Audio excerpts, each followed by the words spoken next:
And we are live.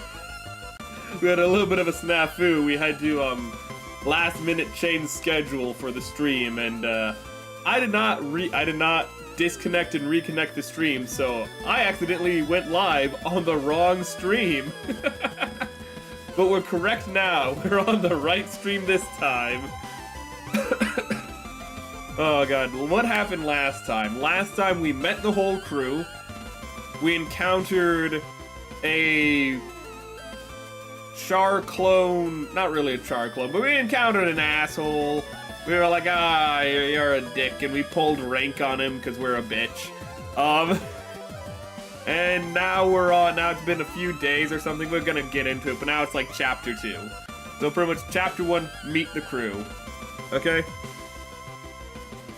Ooh.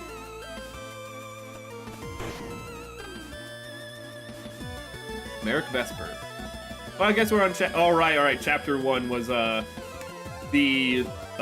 Battle of Luna, which is pretty much our PTSD backstory. We were at the final battle of the war, but we had a technical malfunction and couldn't participate in it. And we feel guilty for it.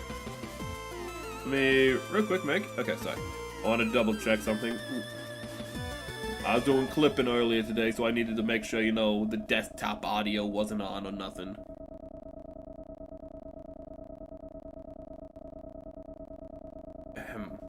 April 23rd. No, it's not. It's March 31st.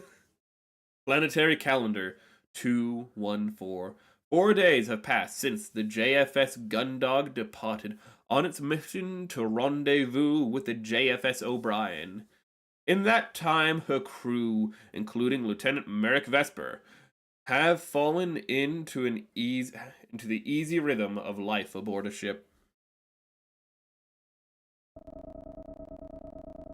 Even as the Gundog enters the outer limits of Jovian space and is due to meet the O'Brien, there is little for the crew to do, and a general sense of routine permeates the atmosphere.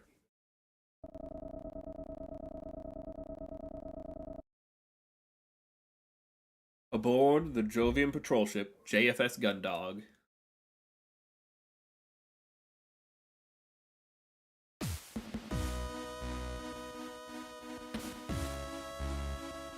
You're just finishing the last of your coffee as a shrill series of electronic beeps began sounding from your wristwatch. Without looking, oh my goodness, wait a minute, did you catch that? There was our coffee was on the table and we picked it up. Oh my god, interactive backgrounds, wow. Not sure how long I can stay. Who wanted to drop by? Okay. Well, this stream's probably only going to be about 2 hours, but I know typically you can only stay until about an hour into stream, but you have a good time for however long you can stay. Whether it is an hour or less. But without looking to check the time, you turn off the alarm and rise from your seat, knocking back the last of your drink once you've stood up, then taking the empty cup aboard to the food vendor. I'm gonna be honest with you, today's reading might be a little rough because I kind of practice read what we were supposed to be reading today. However, what I practice read was by a person who's illiterate, so it's kind of scrambled my brain a little.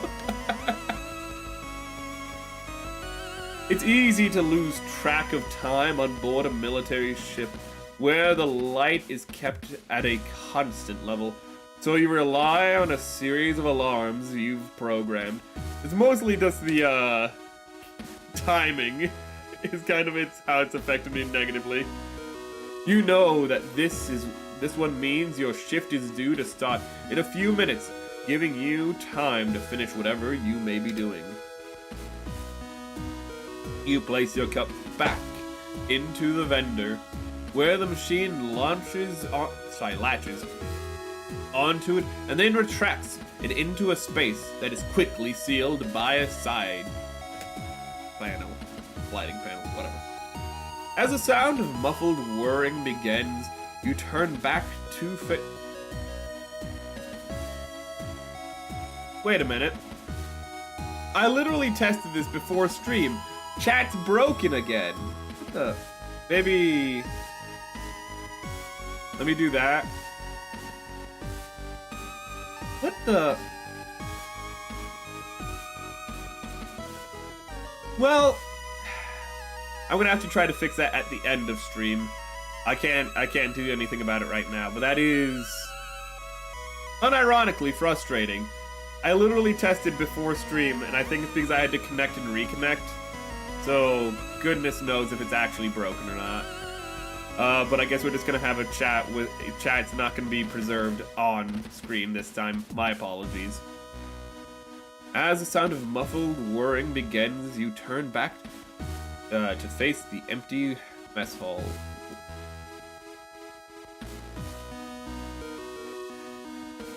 Time to carry out the day's security checks then. Let's see, I need to stop by fire control, the hangar and engineering to check if everything's going as it should be. Fire control, hangar, engineering. Let me have this.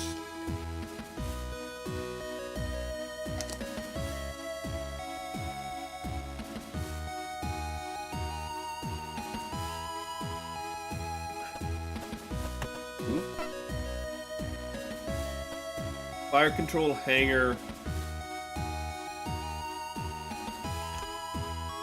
Hold up. I don't remember how to access history in this. Chat, was the last place I needed to go to? Fire control, hangar, and engineering.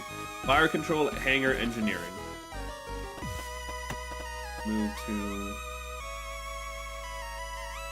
Fire control, hangar... fire control suit. You think hangar would be here, but it's here. But hangar's right there. It's visually the closest, but one of the farthest to get to for some reason. Let's go to fire.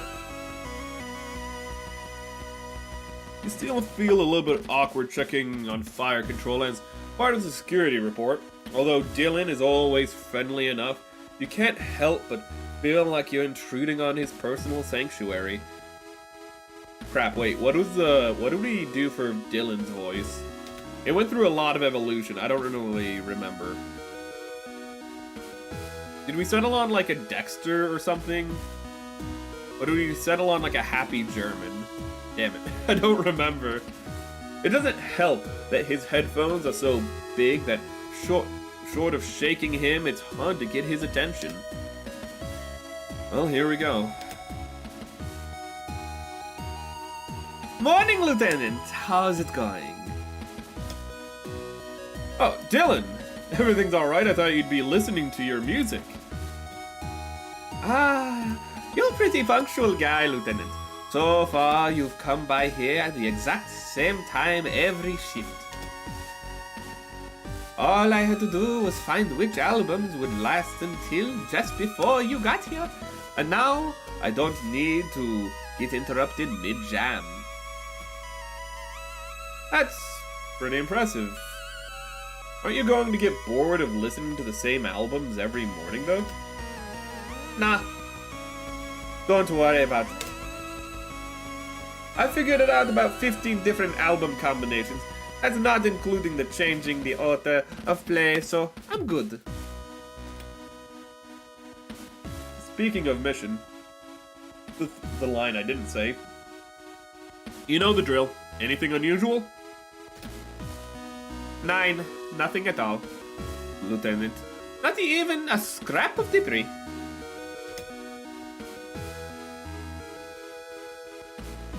I've been keeping an eye on long-range target systems too. And we've had a blip up the energy readings match the O'Brien, which makes sense. Yeah, I thought so. So... Sorry. We're so deep in Jupiter's backyard that I don't think we'll be seeing anything at all aside from the O'Brien. Pausing for a moment as you idly shift your focus from one screen to another, a flicker on one screen catches your attention. What was that? Set? The screen here, it just flickered. What did the reading say? Oh, that's long-range targeting system. It's fed with data from long-range communications. Systems which has been on the fritz recently. Chief's been working on it, trying to figure out where all the feedback's coming from. Aliens. That's the kind of thing you should be filling me in on, Gunner.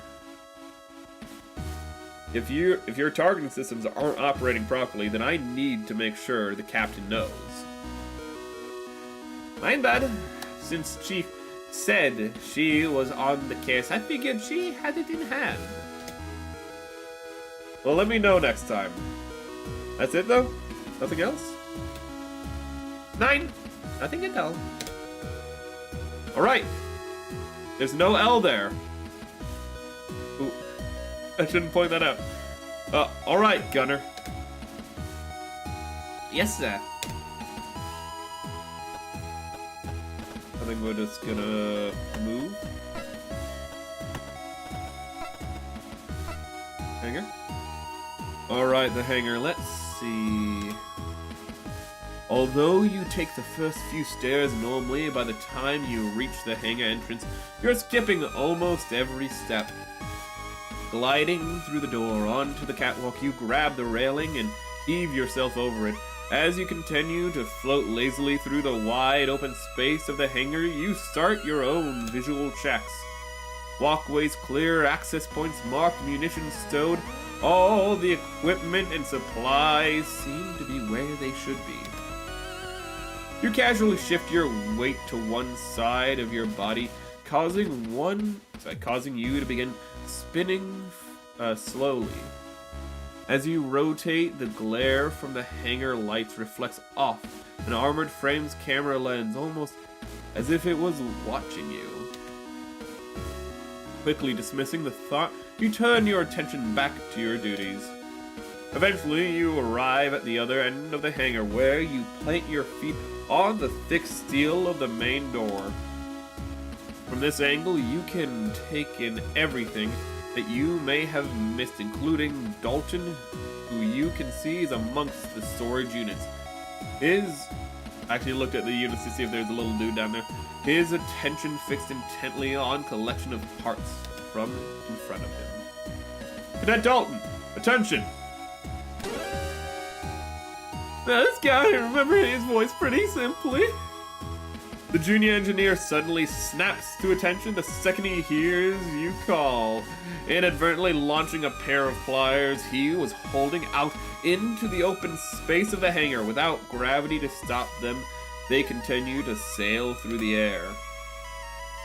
At ease, cadet. You time your launch from the door exactly to allow yourself to grab the pliers as you float over to the startled cadet. I believe these are yours. Sir, thank you. I didn't realize you. Relax, Dalton. I'm just holding my rounds. I'm not here to check up on you. Oh, okay. Cool, yeah. Is there anything I can help you with? Just the usual. Everything okay in here? You haven't noticed any mechanical failure? Is everything working how it should? Any suspicious activity? Nothing to report, sir. I've been working on my project. Ever since Lieutenant Commander Quinn assigned Ensign Cross to the filter cleaning, it's given me a bit extra time finishing things up. Oh yeah? That's your high-density foam that sets rock hard, right? How's it going? That's right. It's good. It's good. I'm hoping to get the chance to test it soon. These containers are full of the compound. I'm just about to try transferring it into some empty training rounds. You know, the ones normally filled with paint. The ones that the armored frame pilots use to practice combat drills. They'll hit each other when they hit each other. The compound's stored under pressure where it remains a liquid. When removed from the pressure, it expands quickly and rapidly, and the rapid expansion it sets. I've got this right. If I've got this right, then If I've got this right, then we can test it by firing the practice rounds at the dummy targets. When the casing is destroyed, the compound should activate. Good news! Well, if there's nothing I need to know, I'll head out. Let me know if you see anything out of place. Yes, sir, I will. Although, I was wondering. What's up, Cadet? It's nothing. Don't worry about it. You sure? Cadet? Let's follow up. Dalton, what were you... Ah! Slow down, Cadet. It's me. Oh, sorry, sir. I didn't realize you were still here. Don't worry about it. Anyway, you've got something on your mind. What were you going to ask? Oh, it's, nothing, sir. Don't, worry about me. Come on, Dalton. It's not exactly like I'm rushed off my feet doing security rounds. What's up? Well, you're sure? Chief sent a message that she wants me to head over to engineering to carry out a job. But I'm right at the critical part of the process to decant the compound into the training rounds. If I stop now, I'll have to stow all my equipment. I'll be late anyway, and then I won't have any time, and then I'll be... Okay, slow down. What do you need from me? Sorry, well, I just need a bit more time. Chief's got something she wants me to do, but if I stop now, I don't know when I'll get another chance. Is there any way you could, cover for me? Say no more. I'll take care of it. You would? I mean, are you sure? Don't even worry about it. If it's something I can help with, then I'll lend a hand. If I can't, well, I'll cover for you. Don't sweat it. Thank you, sir. God, I cannot wait to get over this cough. With the extra time, I should be able to get these rounds ready for testing before the next AF drills. Thank you. No problem. I'll get back to it. If the chief thinks you're slacking off or for nothing, then you'll know about it. Thank you, sir. I'll get right on it. I need to double check what I'm supposed to be doing. Oh, so I need to go to the chief. Okay, so I'm going to engineering next anyways. Okay.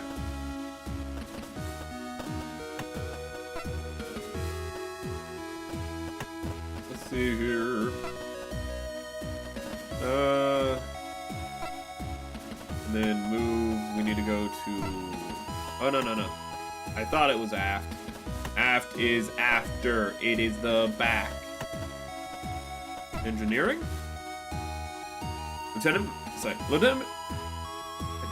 Lieutenant Merrick Vesper entering main engineering. This is why I need a hype man. If I announce myself, it's lame. But if I had a hype man, like Geoffrey Chaucer, then that would be so cool. Some dude coming in with a pimp coat, just talking to the, like, being able to talk basic for, you know, the common folk, or be poetic for, you know, the nobles. Be the best shit ever. God, I need a hype man. That doesn't make sense if nobody's seen the watch along. Why'd I reference a watch along nobody's seen? You declare to the cavernous expanse of machinery and access ways that make up the engineering section. I still want a hype man. A hype man would be so cool. A hype man would be so hype. Also, I'm gonna do this real quick. Yeah, I'm gonna assume it's because I had to change stream is why it's broken, but I'm still gonna do some tests at the end of stream to see if I can fix it. So I just double checked chat functionality issue. Let me... Okay.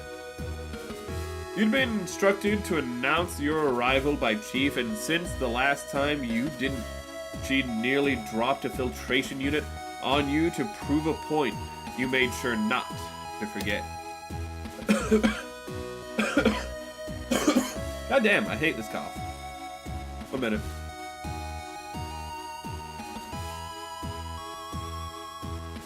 Access way is clear, no visible detritus. Nothing seems to be malfunctioning. What am I? Yeah. You stop midway through your visual checks. And no one's throwing heavy machinery off the higher levels to teach me a lesson. Does it take long for you to finish your daily checklist? The Chief runs such a tight ship that you don't really expect anything less. Now that you think about it, though, she hasn't given you your daily grilling about how insulting it is that you think these daily checks are necessary in the first place. Chief? You here? Up here, Lieutenant. Chief, are you around? Damn it, Lieutenant! I'm up here! That's weird. That's not like the Chief to not be at her assigned duty station. I'll have to tell the Cap. Damn it, Lieutenant! I'm up here. Look up, you idiot! Looking up, you see the Chief Engineer leaning dangerously across the safety railing of the walkway a few levels above you. Behind her is a massive cabling that's pouring out of an open panel above her. Oh, Chief, good morning. Good morning yourself. I've been calling back to you this whole time. You forget to clean out your ears or something. Sorry, Chief, it's pretty loud in here. Nothing in here's running above a safe decibel limit, and if you tell me otherwise, I'll come down there and recalibrate your ears.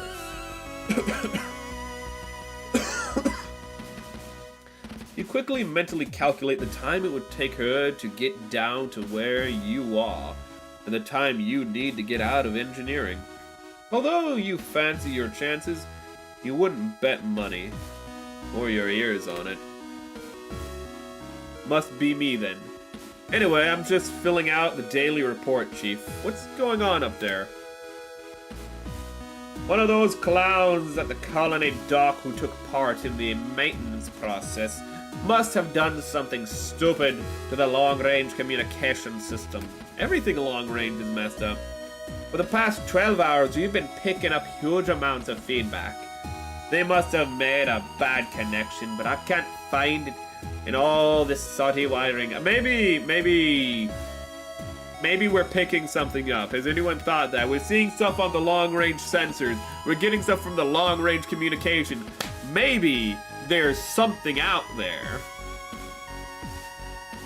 That must be the system that Dylan was talking about. Are you sure there's nothing out there that could, I don't know, be sending the signal, a broadcast from the O'Brien, or maybe just anything? No chance. This feedback is way too intensive than a standard broadcast shouldn't produce this much noise.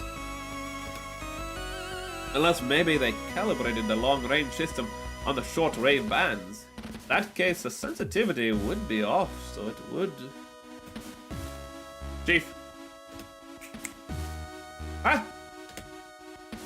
Oh yeah, like I was saying, there's nothing around here that should be kicking up a signal with this kind of capacity. It's like it's picking up something with an amplitude and frequency 10 times higher than our standard equipment. Well, maybe it has to communicate farther distances. Which could be the result of a process loop. Maybe we should check out the initial conversion driver next. Okay, well, in that case, Chief, I'm going to let the captain know, okay? Huh? I'll put that in my report for the captain. Good? Oh, yeah, sure. I was going to let her know when I'd fixed it, but those dolts have done a real number on this, so it's gonna be longer than I thought. Alright, thanks for the heads up. Alright, that's all the routine checks carried out. Time to report to the captain. No, we have Dalton. Oh, Chief, one more thing. Huh? Are the issues with the long-range communication system going to interfere with the standard maintenance? Do I need to follow up with the operations to get you some support? Depends on how badly those idiots back in Europa have followed things up. Thank you! Thank you! Thank you! It just took 3 chapters, but we're calling Europa Europa instead of Europa Colony. Thank you! Oh my goodness! The first character with some sense. Jesus Christ. Normally something like this should be quick wiring fix, and I can't trace back the fault. Ugh. Although maybe the problem isn't with the wiring around the receiver. They could have crossed wires in the broadcast hardware. Yes or no, Chief? No, today's scheduled maintenance is pretty light, so Dalton should be able to take care of it. He's not scheduled to report to me until later, though. When you go to the hangar, tell him to pack up his project and get over here on the double, will ya? Actually, Chief, now that you mention it, thank you.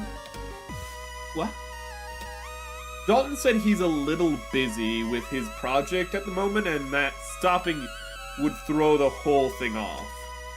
So I said I'd cover for some of the maintenance tasks. Oh, he did, huh? Yes, Chief. And you said you'd cover. Yes, Chief, that's right.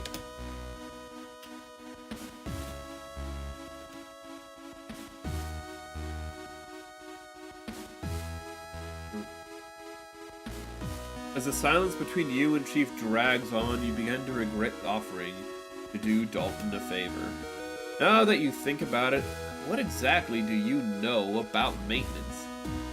Not only is Chief going to give Dalton grief for passing off his workload, you're going to get into a neck...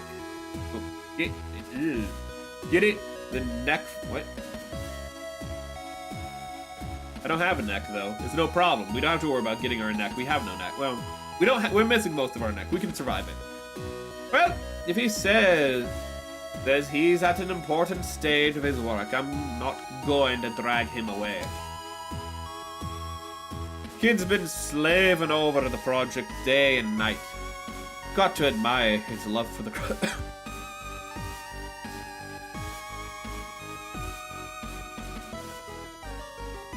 His love for the craft. You let yourself relax. Thankfully, it looks like the Chief's got something of a soft spot. Soft side, after all.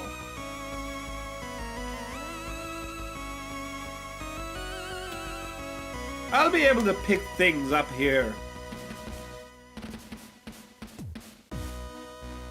God damn it. My throat doesn't hurt anymore, but it's just congestion. I'll be able to pick things up here, but I've got one of his jobs that you can do for me. What do you need? The Chief turns away from you and squats down, rummaging through her tool pack for something. Batteries and emergency spacesuit radio packs in the airlock should be due for replacement. Take these, switch them out for the old ones, okay? Emergency spacesuit radio packs in the airlock. You casually toss 2 battery packs towards you, which you just about catch surprised by the... Okay, if we don't do this, this is gonna be bad. You got the charged batteries. Roger that, Chief. Once you've got the old ones, bring them back here and plug them into the power distribution module. After that, you're free to go. Swap out batteries, bring back the old ones. Got it.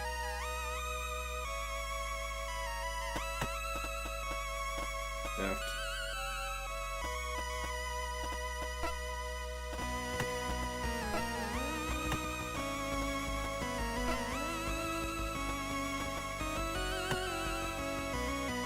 Alright, let's see. Chief said it was the batteries in the suit radios that needed changing. Firmly grabbing the locking mechanism handle on the suit's container, you twist in a 90-degree clockwise and then pull. The door offers more resistance than you'd expect, but once fully opened, it remains in place. Reaching inside the container, you hold your left hand against the suit's rigid breast panel and grab the large black block of plastic that protrudes from the panel's left side. With a tug, the block pulls away, trailing a curling cable that keeps it connected to the suit. As you pull it away from the suit, you flip the radio over to examine it. I just realized I have to start the poll for the next Gunpla early because the collab has been rescheduled. So I actually have next week is gonna be a new Gunpla. You guys can vote on it. I already know what it is. I just need to make the poll. The bottom half of the device consists of a pistol grip with a secondary microphone. So let me put a note of that.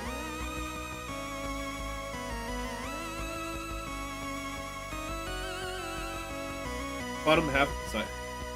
With the secondary microphone and speaker, allowing it to be used separately from the suit. Your thumb rests comfortably on the push-to-talk button. The top half of the unit's underside.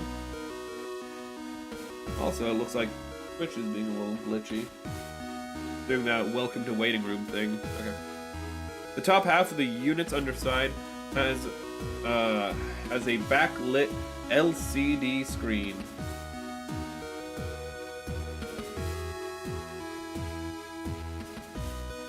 Sorry.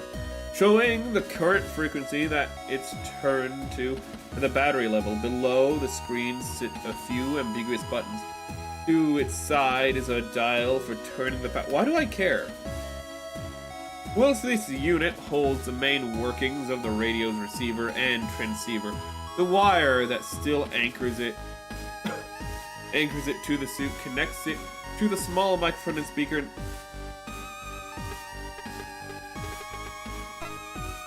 I don't know, I feel like this might be on the exam. Flipping the whole unit around to look at its underside, you see the small latch set into the recess, which you can pull down on your thumb, releasing the cover and letting old battery. Just say I took the old battery out and put the new battery in. Old battery out. You murmur to yourself as you take it into spare hand before sliding it into your opposite pocket from the fresh battery. Okay. You got the depleted batteries. And now you put in the new batteries. Now to put new battery in. With the battery replaced, you reattach the compartment cover, which snaps back into place. Once you set the radio onto its mount on the suit's breast panel, you step back, close the suit's container's door, and twist the locking mechanism 90 degrees. With one down, you move to the other storage unit and repeat the process of unlocking the container, taking the suit's radio, swapping out the batteries, and then replacing everything as you found it. Great. All done. Let's get these back and charging in the engineering bay.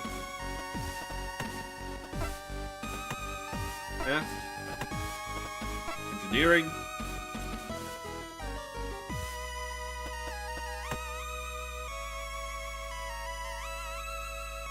Nope. Chief, where do I put these? Have you sorted out those batteries yet? Not yet. I was... Then what are you hanging around for? I didn't let you help, so you can waste my time. Get those batteries charged, or I'll have you and your Dalton scrubbing the biofilters. Okay. Okay. I didn't mean to do that.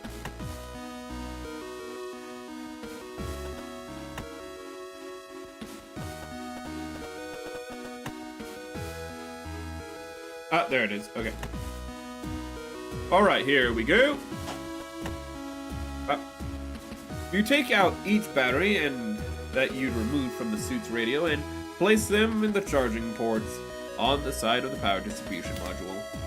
Hello! How are you doing? Everything's gone fine with us. Oh, goodness.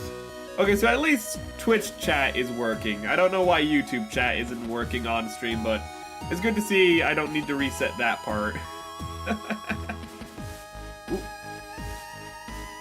Hello to you as well. Oh, goodness. I'm happy to see at least part of chat is working, though. But we're just in the middle of doing Gundog. We're pretty much at the start of the 3rd chapter. They slide in and lock in place with a satisfying clunk. And a red light, no, it is a red light. A red light right above the port lights up an amber glow. Great. A job well done.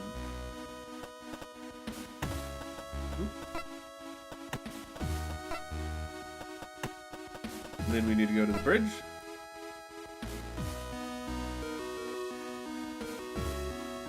Oh, thank you for the follow. It's appreciated. Ooh. Did it? I've completed the security report for today. Should I go up and give it to the captain, or should I take another look around in case I've missed anything? Let's go see if let's go check on our girlfriend. Let's see here. Foreside Thoroughfare. Move to Orders 2. Move to Cassandra's. Let's see. She said her passcode was our anniversary, which is the 2nd of November, so that'll be 0211. You punch in the 4-digit code, and the terminal flashes the text "Access granted," whilst the door slides open. You step into Cassie's quarters, being careful not to trip on any errant clothing. Surprise! You announce to an empty room. Didn't think Cassie was on duty right now. I don't want to be in here if she's not in here. That's just rude. Okay, Foreside Thoroughfare.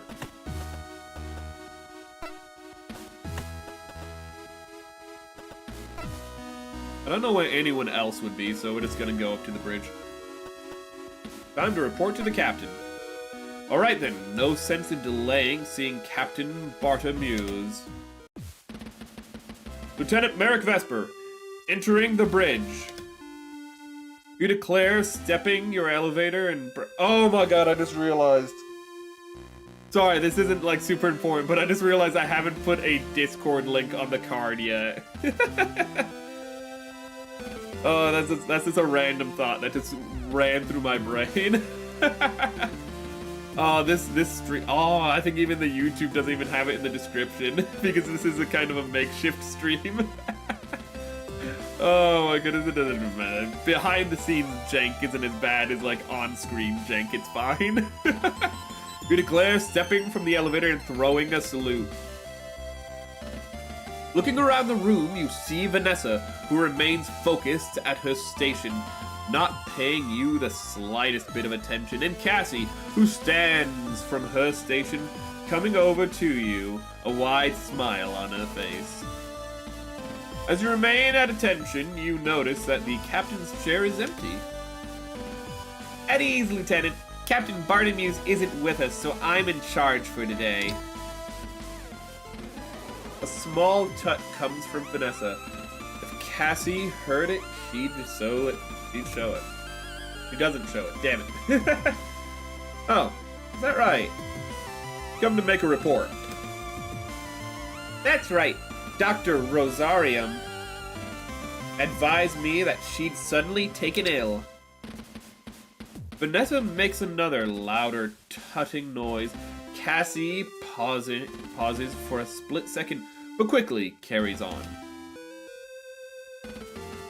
So he's ordered her to quarters. So she's...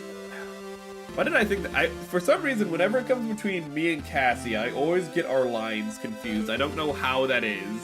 It doesn't really happen with other characters. It's always Cassie for some reason. So he's ordered her to quarters for some bed rest. So we should go see her later. We're due to enter the communications range with the O'Brien any moment now. And from there, it's just a matter of coordinating our patrol paths. Nothing I can't handle. Okay, what the hell do you have to say? Ahem! Right. The security report, Lieutenant? We're getting there. Also, Vanessa, you're out of line. I assume both of us outrank you. Shut the hell up. Yes, here we go. You clear your throat. Fleeing. Feeling a bit awkward. Although you'd been on the ship together for the past few days, you'd mainly seen each other between shifts where rank didn't really mean much. Cassie, acting seriously, didn't really seem like Cassie at all. Security report for April 23rd, calendar 214. No breaches or hazards to report, ma'am. No sign of immediate threats or security risks to the ship herself, and all shipboard operations proceeding as expected with little likelihood of disruption. Nothing? Well, Chief has run into some feedback issues on the long-range communication system that are impacting the visuals on the long-range targeting system. It doesn't seem to be enough to stop normal operations, though, and she's in the process of isolating the problem area as we speak. Cadet Grange has also completed the system to load the high-density foam he's developed into training rounds for Juno's weapons. He's scheduled to have produced enough rounds for tests in time for the next training exercise. Oh, that's great work. Good for him. Well, that's about it. Business as usual. Here's my written report. You reach into your jacket pocket and take a hold of a written copy of your morning report, as well as the completed checklist, which you then pass to Cassie. Once in her hands, she flicks through them casually, giving them a quick once-over. Thank you, Lieutenant. I'll get these logged. Feel free to return to your standard duties. Duties. What am I, Beavis and Butthead? Yes, ma'am. As Cassie turns away with documents in hand, she glances across to a display screen showing the time. Vanessa, have you heard anything from the O'Brien? We're beyond the scheduled meetup window. Are we picking them up on the sensors? Oh, dude. It's named the O'Brien. There's no way it made it. O'Brien must suffer. I've seen enough Star Trek Deep Space Nine. That thing is toast. There's nothing on the sensors, Lieutenant Commander. Not that this interference is making things easy. I'll try 1 minute.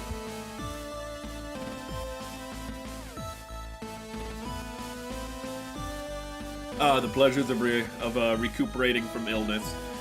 I'll try scanning on a different frequency band in case the O'Brien is having the same issue. Vanessa begins to flip switches and twist dials, filling the quietness of the bridge with a series of noises that range from annoying buzzes to painfully shrill breaches. Right, had to make a note to clear catch so that YouTube chat can appear on stream. Anyways, Vanessa begins to flip the switches and twist dials, filling the quietness. Oh, my bad. After a few moments, a communication window on the main screen illuminates, and a slightly distorted voice speaks. Okay.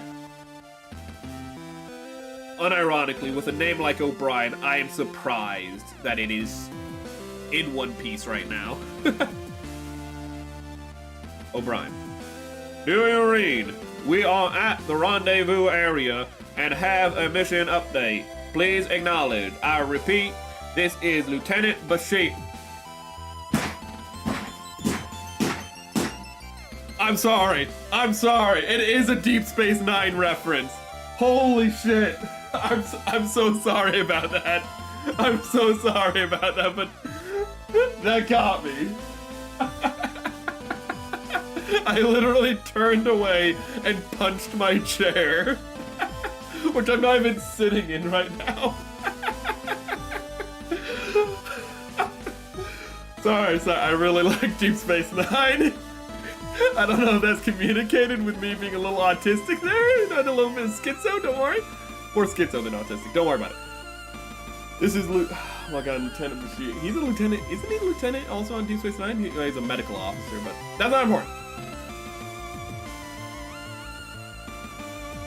Bashir. This is Lieutenant Bashir of the JFS O'Brien. JFS Gundog, do you read? We are at the rendezvous area and have mission update. Please acknowledge. If his name is Bashir, I have to at least try a Bashir impression. With Lieutenant Bashir from the O'Brien relatively clear on the communications window, Cassandra hastily grabs the microphone. I cannot spell. Roger that. JFS O'Brien. This is the Lieutenant Commander Quinn from the JFS Gundog.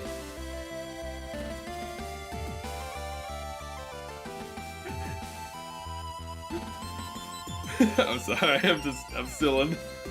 We're picking up a signal and have arrived at the rendezvous area. Please transmit your precise coordinates. Over. We read you. That's a sweet voice you've got there, Gundog. He's even a smooth talker like Bashir. Oh my god. I'm transmitting the coordinates and mission updates files now. It's good to finally... Lieutenant Bashir, do you read? No, I wanted to find out who else was aboard the ship. I wanted to find out if there was a person named Elam on the ship. Oh my god. I want more Deep Space Nine references. You better not be dead. I was about to say his name isn't, and then I realized that would be a really big spoiler for Deep Space Nine. Vanessa, are you still getting a signal from the... Comms are being overloaded. There's a powerful signal coming in all bands and it's...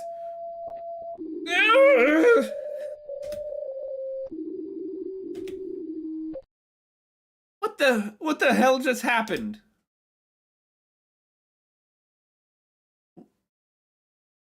Is everyone okay?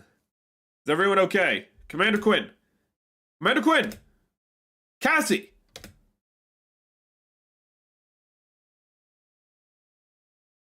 Is this new type shenanigans, or does he have like or is it like her earpiece? Put your bets now. Even before your eyes adjust to the minimal lighting of the bridge. Wait, that's our girlfriend. She's gonna be like getting mind destroyed by aliens. No! Not our babe. Why couldn't it be Vanessa? I don't care about Vanessa. If her mind gets destroyed, I don't. Damn it. You kneel down and reach out into the darkness, trying to find where Cassie has collapsed on the deck. You search blindly for a few seconds until your hand meets her shoulder and you move toward her. Cassie! Cassie! Say something! Hang in there, Cassie! Lieutenant Lord, call sickbay and get doctor! Get doctor. I can't! Why not? The ship's entire systems have been knocked offline. Even the emergency backup systems. It's all offline. We don't have time for this. Get it back! You rise quickly and dash over to the elevator, slamming your hand into the call button. I'm going to take Cassie down to sickbay. You can... Aside from your voice, the whole room remains totally silent. Most conspicuously absent, though, is the whirring of the elevator. I literally pointed this out last stream, that having this on a separate, having everything on one level and then the bridge on a separate level from everything else that can only be accessed via an elevator is a horrible design flaw. I'm happy to see it immediately be proven true. Awesome. Of the elevator that would take you directly to sickbay, you rapidly press the button call button in frustration. Idiot! What part of offline do you not understand? Sorry, just whenever you talk, I kind of just zone it out, Vanessa. I'm gonna be completely honest. Quinn's not going anywhere unless at least the backup systems are online, but that can't be done from the bridge. Pretty big design flaw. Sorry. What do you mean? How do we get them back online? I'm gonna have to crawl through the ducts like I'm John McClane. Wonderful. It's an emergency failsafe. If there's a critical failure with the central computer and it can't function properly, then the entire ship will be shut down.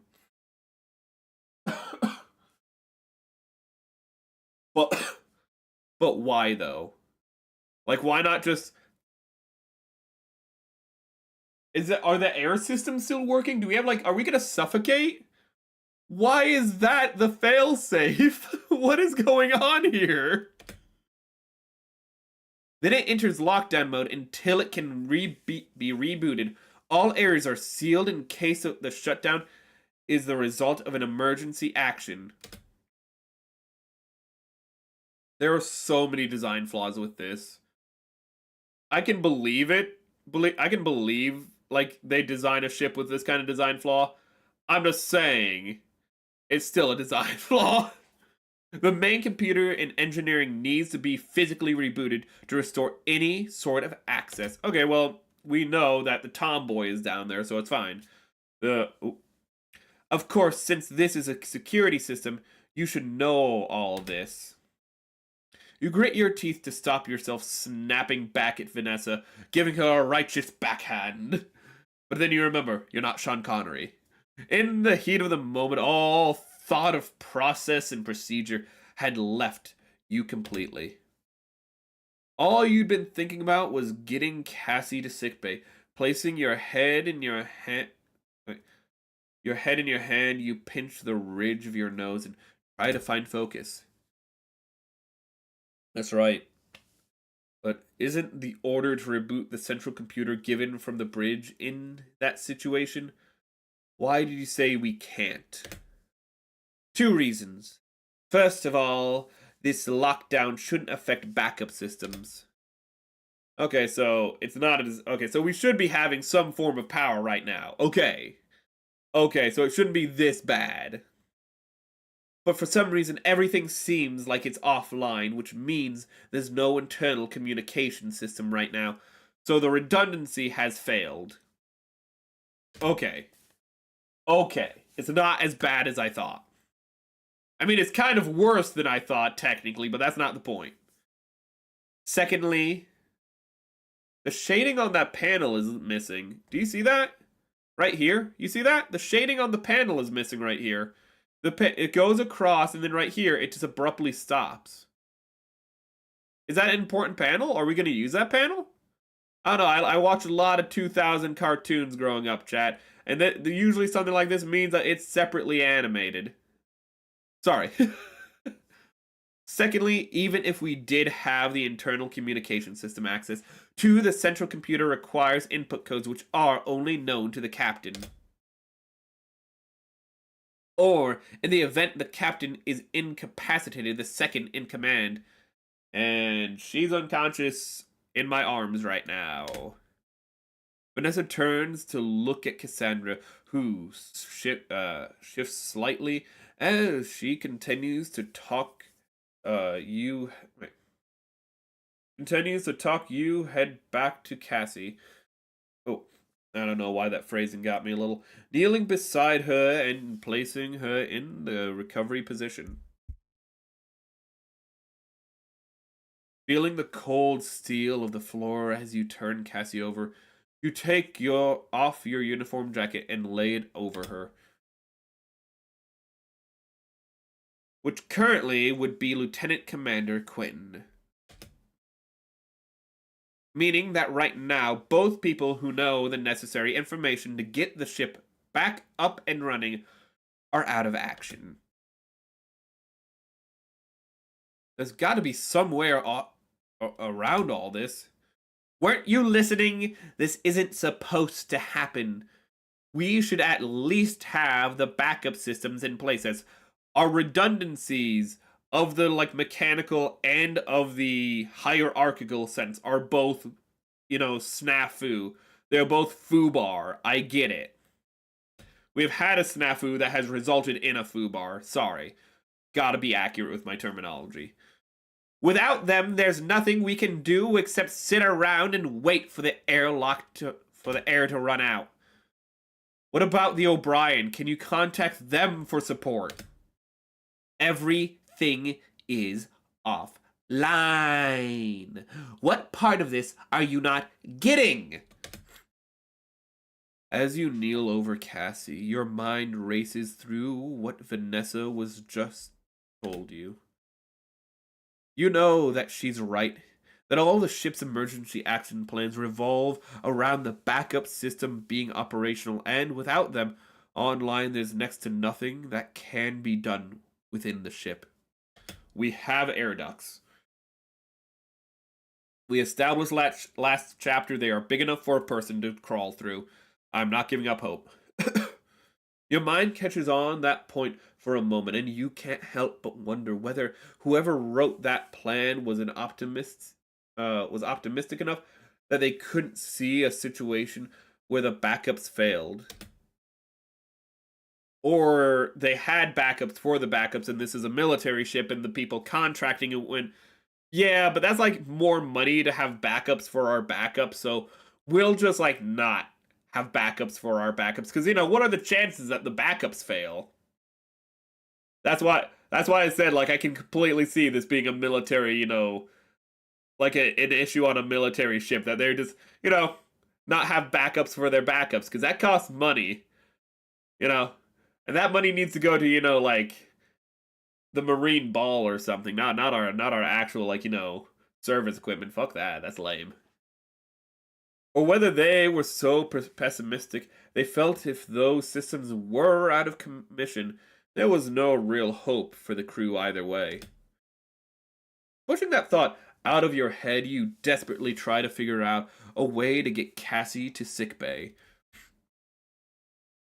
There's got to be something you know about the ship that would help in all your time you've spent working as a security officer. There's got to be something you've picked up that would... That's it. Huh? In the crew quarters, the panels by the bunks can be removed and replaced. People use the space in the structure to hide contraband.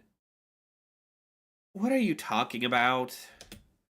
The ship's maintenance crawlways are accessed in the same way. If I'm right, which already was foreshadowed also, not only through that, but also the fact that the tomboy, Mackenzie, pretty much is able to navigate through the ship without using the main corridors. That was already foreshadowed in that as well. The ship's maintenance crawlways are accessed the same way. If I'm right, you head back to the elevators, but this time, instead of trying to call them, you began running your hands over the seams of the wall panels on either side. Eventually, you notice a gap of a few inches in length. Normally, maintenance would have a special tool to access this, but you can do the same thing with... I know I've got it somewhere. Where is it? A card. Taking your ID card out of your pocket, you slide it into the gap of the seam until it meets some resistance, and it's about halfway in. You slide it up and down a few times until you feel it stick on something, at which point you push harder. Suddenly, you hear the sound of multiple catches disengaging, and the panel falls towards you. Give me 1 minute. 1 second.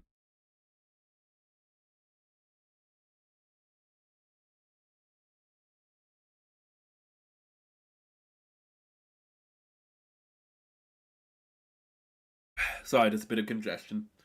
Taking the wall panel in both hands, you place it to the side of where it used to be attached.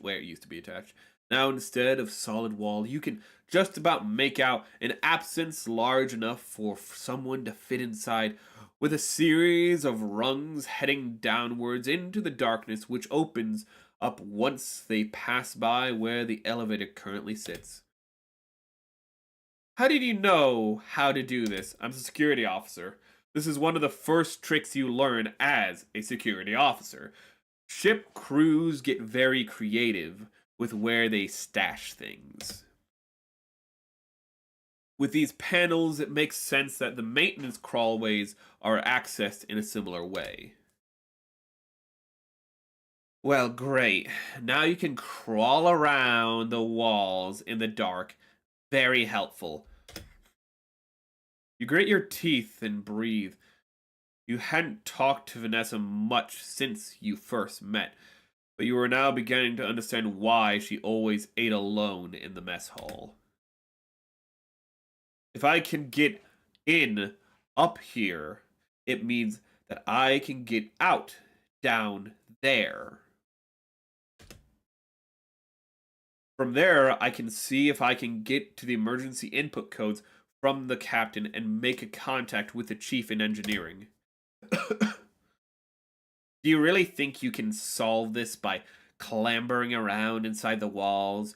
Even if you can make it to the central hub, the rest of the ship will...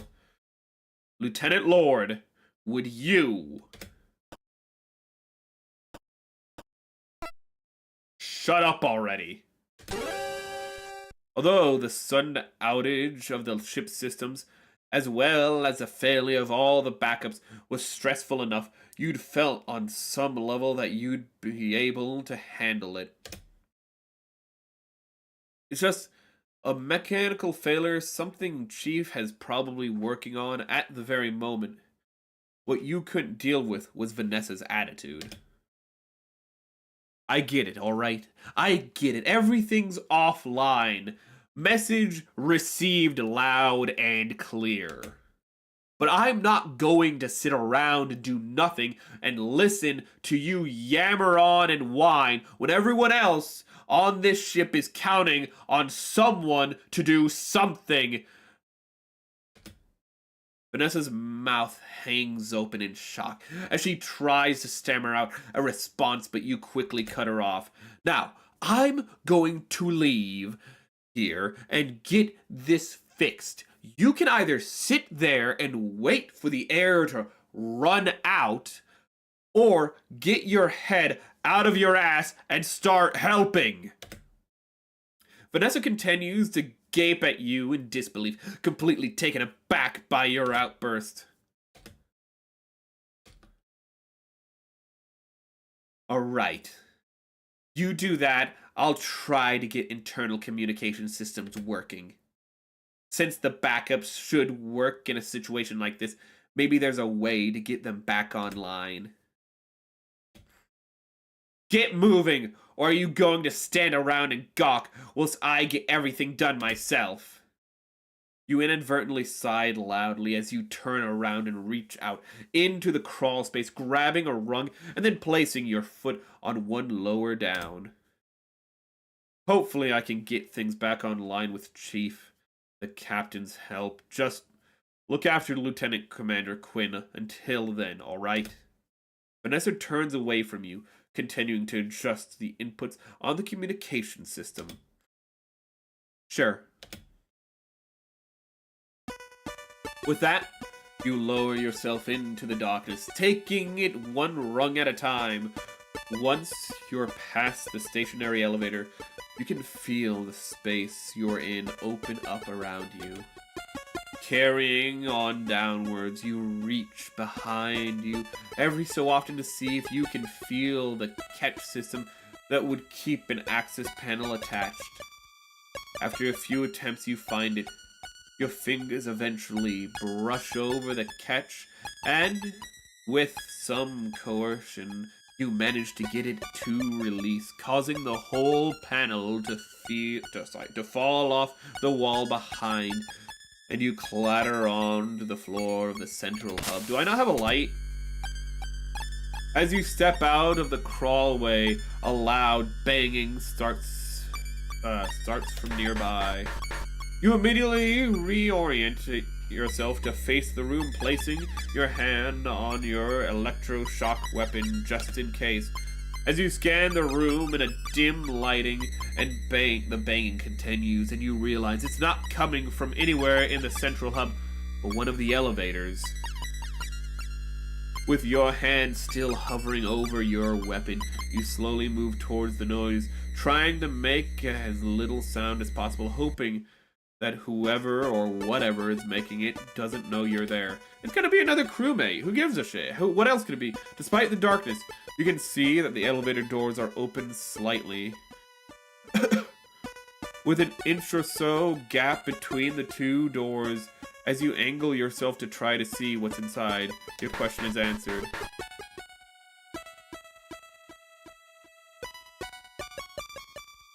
What the hell is Hanson? Is that Maverick? I don't remember who Hanson is. Wait a minute. It has to be Maverick, right? Because that's the only character whose name I purposely didn't remember. Because I named them Maverick, because they looked like Maverick. Hey, who's out there? Whoever you are, help me out of these stupid doors. Who's the whole thing jammed? I don't know why they sound like Marty I don't know why I'm making a bad Marty McFly impression now. You pause for a moment. You haven't seen Hanson since the other day outside your quarters. It is Maverick. So that means they talk like this. Like a douche. I know you're out there.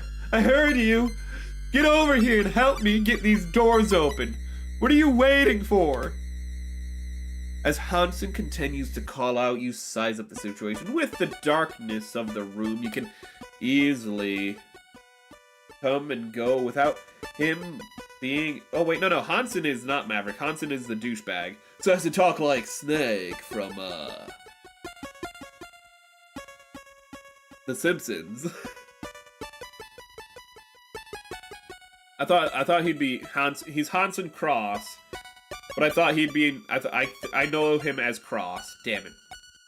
I'm come and go without him being able to tell it's you. On top of that, it's unlikely that he'd be able to force open the door elevator. We need help. Hey, come on. This isn't funny. Who's out there? Stop jerking me around. It's petty, but part of you almost relishes the idea of Hanson seeing how it feels to be trapped and unable to do anything. Haru's Maverick. Haru, if you're messing with me, I'll kick your ass. But he's a member of the crew, and as a security officer, your role is to keep them all safe regardless of how much of an asshole they are. You take a deep breath. Help him. Hold it for a second before releasing a long, constant sigh. Hey! I heard you. I know you're there. Get me out! Alright, Ensign. I'll take the door on the right. You take the door on the left. On the count of 3, we pull. Oh, great. Everyone on board and it's Kaliki Coward. Figured you'd stop by here. Find a nice little space to crawl up and hide in. Helping me out so we can trade places and you can hide in it out until the action's over. What is this guy's fucking problem? I know what his problem is, but like, Jesus Christ. You immediately begin to regret your decision. Cross, do you want to get out of there? Or do you not? Whatever. Alright, here we go. 1, 2. We're gonna both be going on the same side. Because when I said left and right, he was thinking of his left and right. The two of you both heave against the elevator doors, which shift slightly, but not enough for Hudson to get out. Okay, no. I thought they'd do that gag, but apparently I was wrong. Okay, again. 1, 2, 3. This time the doors yield a little more to your efforts. After they open a few more inches, you step back and catch your breath and watch as Hansen is sticking his arm through the gap, but struggles to get any further than that. Once more, and we should have you out of there. Shame your girlfriend isn't here. Unless she's got some backbone, she could be putting it into this. You freeze for a moment as all your muscles stiffen reflexively, and a new wave of anger flows through you. Excuse you, Ensign. You heard me. She's the one of you two with any stones. If she hadn't been there to save you the other day, you'd what? I'd think hard about your answer, Ensign. Give me the wrong answer, and you can try to squeeze that thick skull of yours through that gap without any more of my help. Forget it. Good. Now, get ready. Alright. Here we go.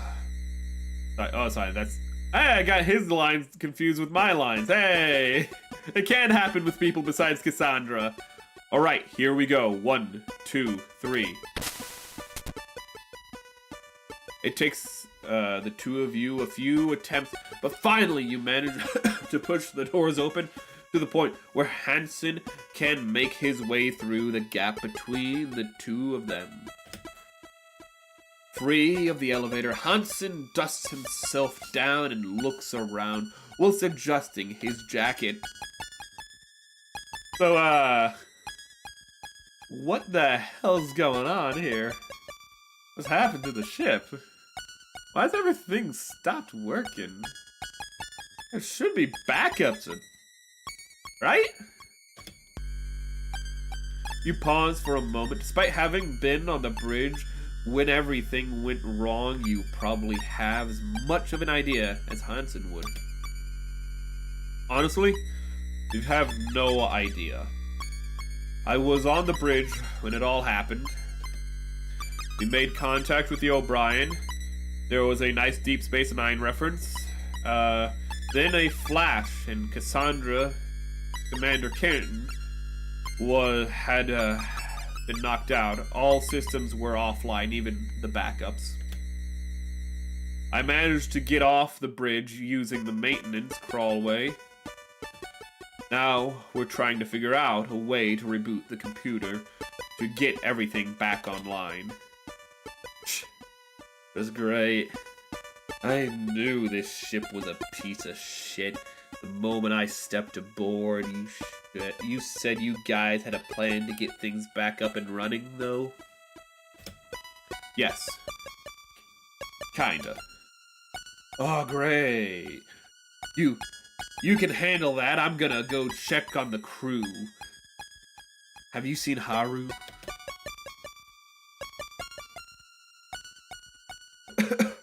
Sorry, I kind of read his line a little sarcastic because I thought he was gonna be a prick again. No, I haven't. No, I haven't run into them. Okay, then. I'll try to find their quarters. Damn it! I'm trying to mute.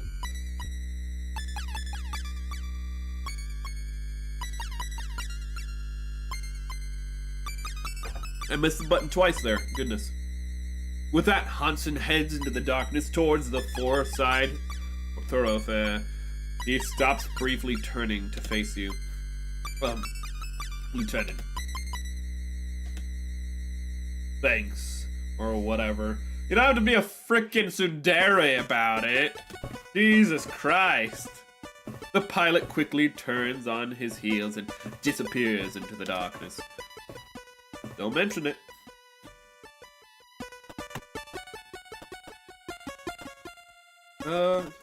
We need to go to four-side thoroughfare as well.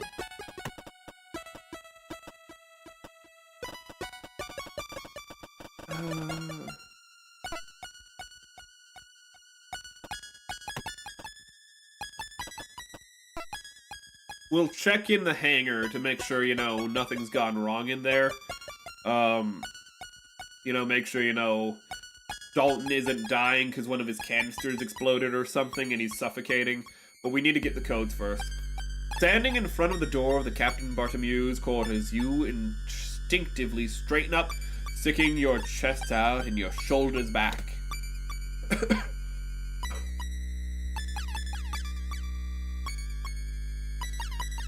Doing that in real life made me cough a little more. You know that your access card doesn't have the encoded permission to allow you to access the captain's quarters. And even if it did, the terminal on the side of the door is as lifeless as the rest of the ship.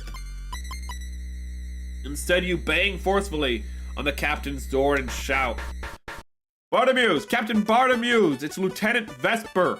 There's been a systems failure and Commander Quinn is incapacitated. We need you to give emergency input codes to restart the ship's central computer." After waiting for a few moments, you press your ear against the door, seeing if you can hear any signs of life. From experience, you know that the crew quarters doors aren't as substantial as some of the other doors of the ship. It's not uncommon to know the exact schedules of other crew members based on the sound alone. Captain! It is an emergency! Oh, I slurred that a little. You will wait a little longer, but still don't hear a thing. Damn it. Slamming your fists on the captain's door in frustration, you turn back. You'll have to figure something else out.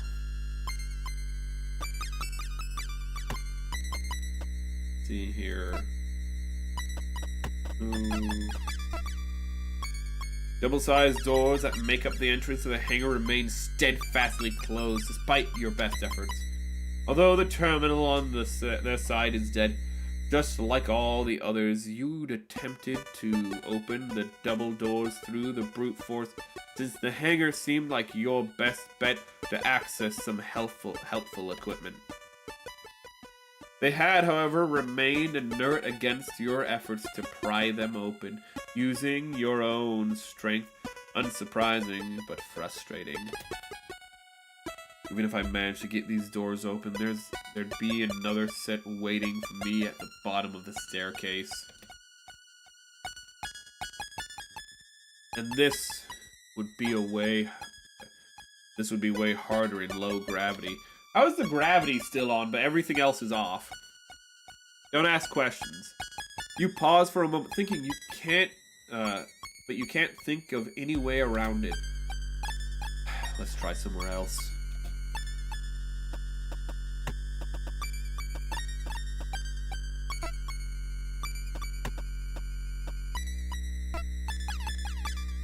You enter the airlock, hatch door looms large in the darkness.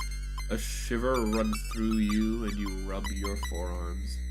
It wasn't something you noticed until now, but as you feel the goosebumps that cover your skin, you realize that the ship's temperature has now dropped noticeably. I've got to find a way to get those things up and running again. Those things, to keep things. Dead. No time for stargazing. Ah! I was hoping that it would still be on so we can see what's going on outside.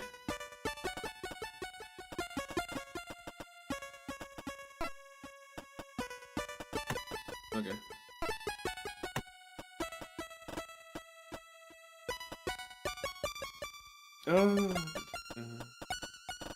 Aft.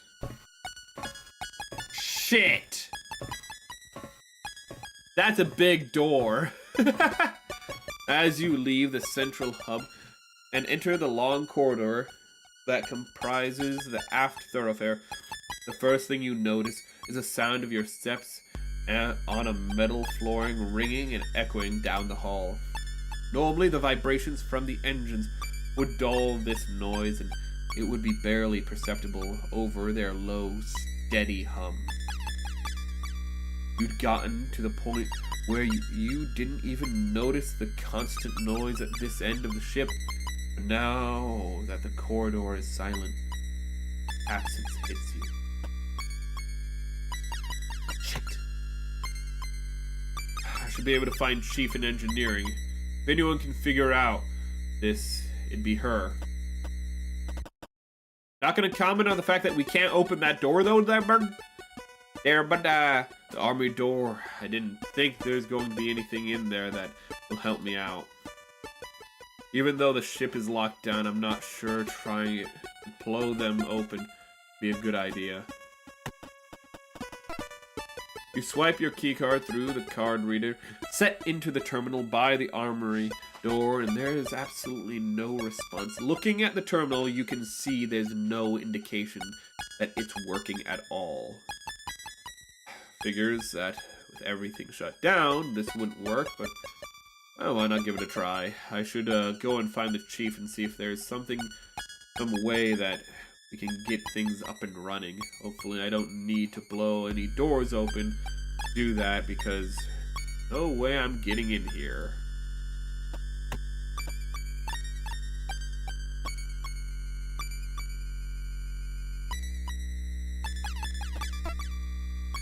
At the end of the aft thoroughfare, where the corridor would normally transition from corridor into engineering department, the department instead, you're met with a substantial blast door with the words engineering stenciled on it.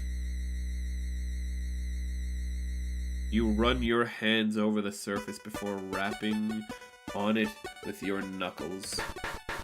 Rather than the low ring, which would indicate it being relatively thin, this door returns a higher pitched noise indicating it's significantly thicker than normal. Unlike the rest of the doors on this ship, which are designed as entrances and exits, you can tell that this one exists more to block one section off from another. You instantly dismiss any thoughts of forcing it open. It's likely that even the contents of the armory couldn't shift it. After a minute or two of fruitlessly inspecting it, you shrugged to yourself. The only thing you can do right now is hope that the chief is nearby. Chief? You pound on the door, and with your fist, hoping that the sound makes its way through. Chief, can you hear me? You continue to pound on the door and yell, stopping every so often to hear if there's any kind of response. Chief! I'm out here, Chief! After a few minutes worth of attempting to make contact, you stop and flex your fingers on your right hand, cracking your knuckles, and you try to dismiss the discomfort. Given the size of the engineering department, you begin to think about how close the chief would need to be to even hear you, the odds. Even hear you and the odds of that happening. Before you can resume your attempt, though, you hear a dull, repetitive thudding coming from the other side. Morse code! Chief, can you hear me? I'm out here. It's Morse code, idiot. You call, pressing your ear to the blast door to see if you can hear an answer. Instead, you just hear the same dull, repetitive thudding. At first, it seems random and erratic, but the longer you listen, you begin to realize there's a pattern.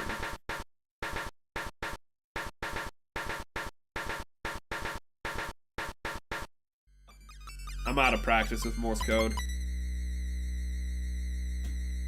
Ugh! That's great, but what does it mean? In defeat, you slam your fist against the door one more time. Chief, I don't know if you can hear me, but I'll try and find a way to get you in. Sorry, to get in there. At least I know someone's in there. There's gotta be some way I can get in touch with them, send them a signal. Maybe there's something I haven't thought of yet, an emergency communication system. Something that's not tied to the ship. Think.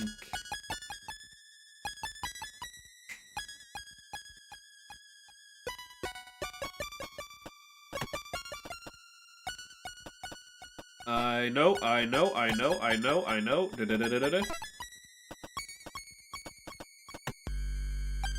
Emergency spacesuits for use in the event of a ship's depressurization failure with the life support system, or if the crew have abandoned ship.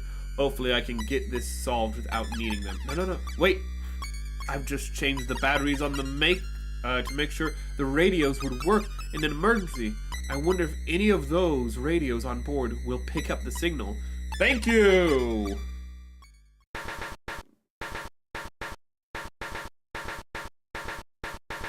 Fucking I love this jam, chat. That's a good jam. Oh, it's done already? Those radio edits always go so short. I bet that's the chief was trying to tell me. I bet that's what the chief was trying to tell me. Of course she'd come up with a plan like this before anyone else. Now let's see if I can reach her. You grab the handle of the suit's container and twist. The metal in your hand is noticeably colder to the touch than it was the last time you were here. I get it, it's getting cold. Once the lock is undone, you open the door and, bracing the suit with your left hand, grab the radio with your right. As you disconnect the radio unit from the breast panel, the spiraling plastic cord that connects it to the suit comes with it. Turning the radio in your hand, you find where the cord connects and unscrew the attachment point, allowing the cable to spring back towards the suit.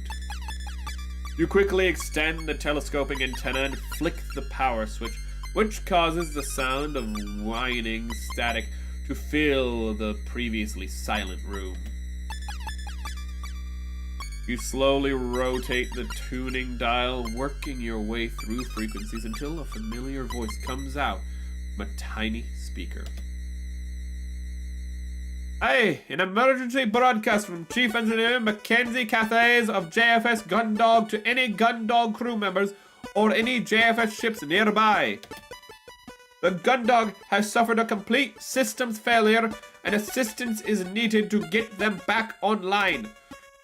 I repeat, this is emergency broadcast from Chief Engineer WhimzieCat of the JFS Gundog to any JFS Gundog crew members or any JFS ship member nearby. It kind of would have been better if, like, we turned it on in the midpoint of her, like, of her saying it, so we actually had to listen to the repeat part. The gun dog has suffered a complete system failure and assistance is needed to get it back online. Chief, this is Lieutenant Vesper, reading you loud and clear. I've managed to get an emergency radio from one of the suits in the airlock. I'm able to get around the thoroughfare and the bridge, but I can't get anywhere else. Took you long enough. What the hell's everyone been doing this whole time? You're just about to push the button to send your response, but the chief cuts in. Anyway, you're in touch now. That's what counts. You said you could get the bridge. Is that right? That's right. Then get back up there and get the captain to give me the input codes to access the main computer so that I can get the ship running again.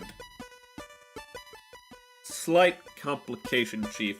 The captain's taken sick. She's not on the bridge. Classic Bartimeus. Then get back up there and get Lieutenant Commander Quinn to give me the codes. She's out of commission as well. She collapsed at the same time the ship's power went out. You release your thumb, allowing the chief to broadcast, but where you expected a swift delivered alternative, all you get is radio static. Chief? Nothing's ever easy here. Who's currently on the bridge? That'd be Lieutenant Lord. Well, she's the commanding officer on board right now, I guess. You're going to want to get up there. I've got an idea, but not something I can authorize. I don't know why I read it like that. You grip on the radio titans as you sense of apprehension growing within you. You don't know what the chief has in mind, but if it requires the authority of the senior ship's officer, you know it's got to be something dangerous. Realizing you've been holding your breath since the chief's last message, you breathe out and push the button on the radio side to send your message. Copy that, Chief. Heading up there now. Radio in hand, you quickly make your way back to the airlock, into the central hub, and then head straight for the maintenance crawlway. Wait, no. I wanna check on. I can't believe it's not Char, and I can't believe it's not Maverick, actually. I want to make sure everything's going okay over there.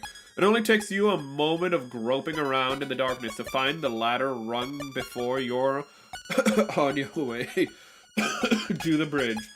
As you climb, each rung that you grip is cold to the touch, and the air that you breathe has a brisk chill to it. You know that this means, but for the time being, decide to push that thought out of your head. You've got other things to focus on. Does the ship have no insulation? Like, I know, like, we don't have power, but, like, it's only been a few minutes, and, like, this is what happens when you go with the lowest bidder, chat. The climb up seems a little more. It would have to have insulation just from like cosmic rays and stuff, which would just insulate it, which would internally insulate the heat. Not only that, but also whatever like an easy way to insulate and warm a ship would just be with the cooling liquid that you'd use to keep the engines, you know, like pretty much the radiator. Make the entire ship the radiator. You know, like how your car has a radiator. Make it so the engine's radiator is the ship itself, and that's also how you warm up the ship. You know? It means that you have an upper limit of how hot you can burn the engines without cooking the crew alive, but there's also ways around that by expelling liquid if necessary. Learned that one from Mass Effect. Anyways, first Mass Effect, when they actually cared about stuff like that. The climb up seems a lot shorter than your original climb down, and you soon emerge back on the bridge. Vanessa swivels her chair and paces.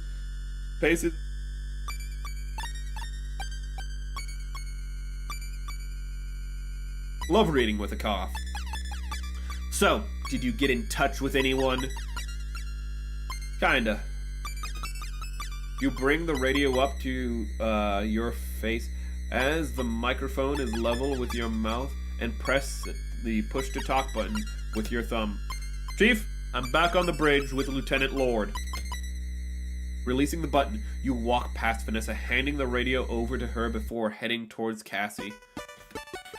Vanessa looks from you to the radio with a mild bewilderment before the chief's voice sounds out from the speaker. Lieutenant Lord, this is Chief Engineer Cathay. Do you read? I just realized the S is not pronounced. As you kneel down by Cassie to check her pulse and temperature, you will, as well as doing your best to tuck your jacket around her, the way the chief addresses Vanessa catches your attention. You hadn't heard the chief being that deferential towards anyone, even the captain. I hear you, Chief Cathay.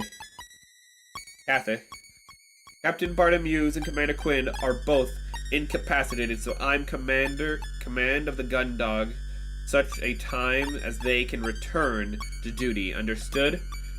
You frowned slightly, hearing Vanessa assert her position over the chief like that.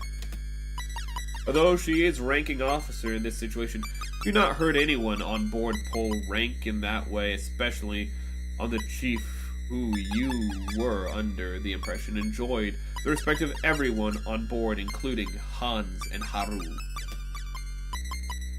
Yes, ma'am. Good. Now, have you got the plan, Chief? Sorry, now, have you got a plan, Chief Cathay? What the? I need to double check the pronunciation of that. I keep changing it every time I read it. Or has Lieutenant Vesper brought me this radio so we can have a chat about how nothing's working on your end either? As you stand and turn to face Vanessa, you catch the last few moments of distasteful look she'd been making at you whilst your back was turned, and do your best to bite your tongue. Yes, ma'am, Lieutenant Vesper has explained to me that both the captain and commander are out of action. Though I'm aware neither one of them will be able to give me the input codes required to reactivate the central computer. We know that, Cathay. What's the solution?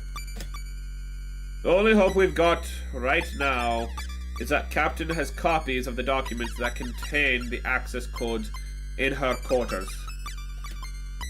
If someone can get in there, then they can get the codes and tell them to me, letting me reactivate the ship's systems. Wait, why isn't she in her quarters right now?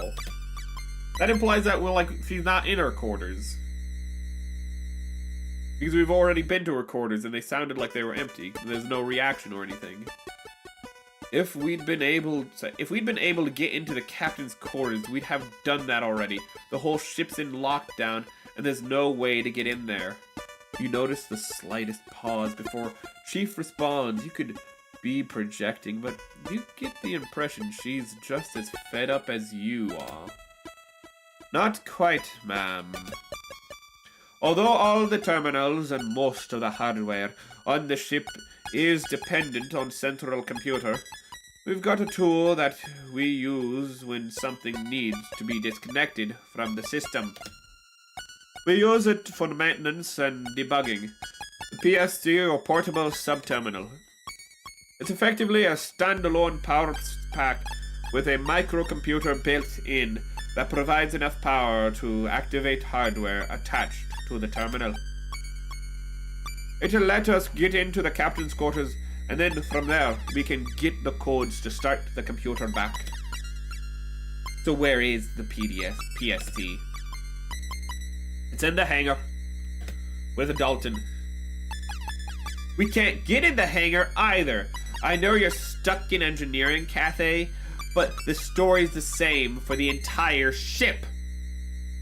How about you think of a solution instead of just being a bitch? Have you thought about that, Commander? Another silence follows, longer this time.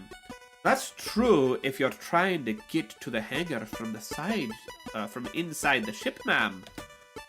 But the gun dog has 2 entrances that can activate entirely manually. The main onboarding airlock and the hangar crew airlock. If someone left the ship via the onboarding airlock, they could make their way to the crew airlock from the hangar and re-enter there. Then, they could get the PSD and make way through the ship as normal. I see. Correct me if I'm wrong, Chief Engineer Cathay, but aren't yourself and Cadet Garage the only crew on board qualified for extravehicular activity? And you're currently stuck in engineering, whilst we can't get in contact with Cadet Garage to just bring the PSD. Yes, Mom. Then one of us is going to have to go out who isn't qualified. Are you really gonna be a bureaucrat at this time, miss? You begin to feel a knot in your gut and internally curse at Dalton for not having picked up enough of the chief's know-how to have found an emergency radio of his own. Or, well, he's probably incapacitated. If he's not using the terminal to get out himself, he's probably incapacitated, to be fair. But also, how the hell are 2 pilots not qualified? How are 2 pilots and a former pilot not qualified for EVA? When, I guess they just don't expect us, to, abandon ship, if our mech is destroyed. I guess they just expect us, if it's that bad, you're gonna be dead anyways, who cares? And policy dictates that all EVA needs to be commanded by an operations officer. The knot in your stomach tightens as you take a deep breath in. Vanessa's eyes are now locked on you. Yes, ma'am. The slightest hint of a smile forms in Vanessa's face. Well, Lieutenant, looks like you're going for a walk. Oh, thank God, actually. Sweet. You'd seen this coming as soon as the chief had begun outlining the plan, but you'd been hoping that there'd be some extra part that hadn't been revealed yet, something that would allow you to stay on board. Why? Let's do this. Why do I... What? No. Faced with Vanessa's directness, the knot in your stomach tightens further. A sense of nausea rises from your gut. Yeah, sure. Absolutely. Some people took well to spacewalks. Some even enjoyed them so much they'd take on careers in colony construction and repair, where they'd spend more time in the vacuum of space than they did inside the colony of a ship. But apparently I'm not one of them.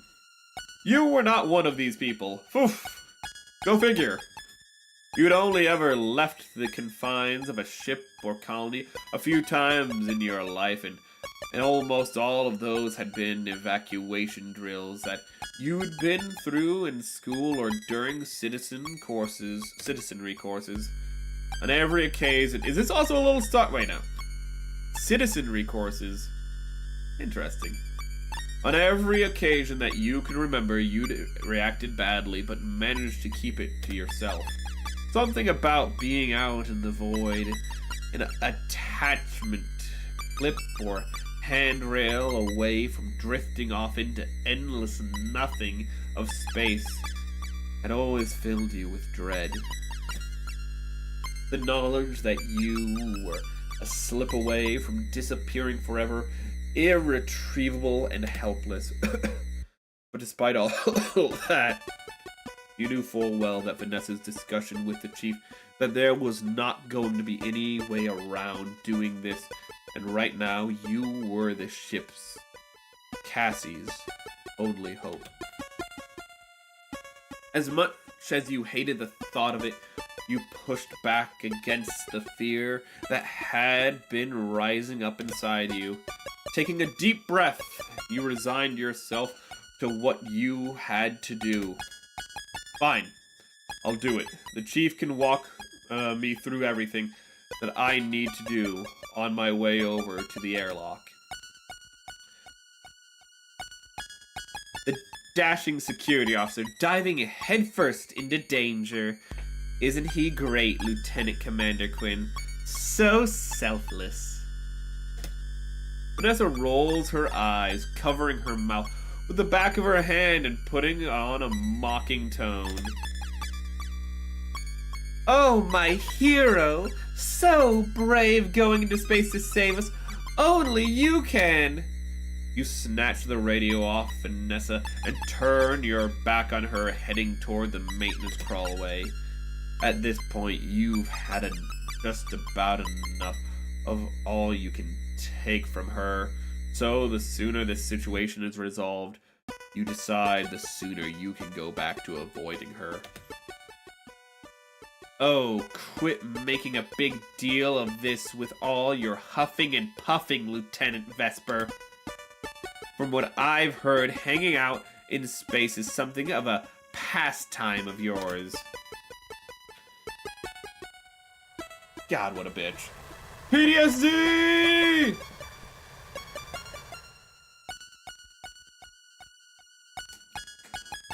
With that comment, you feel your hearts drop out of your chest. You quickly spin back to face Vanessa. Lieutenant? Reining in the flash of anger you just felt, you silently shake your head as you turn back around and grab a hold of the first rung of the crawl ladder.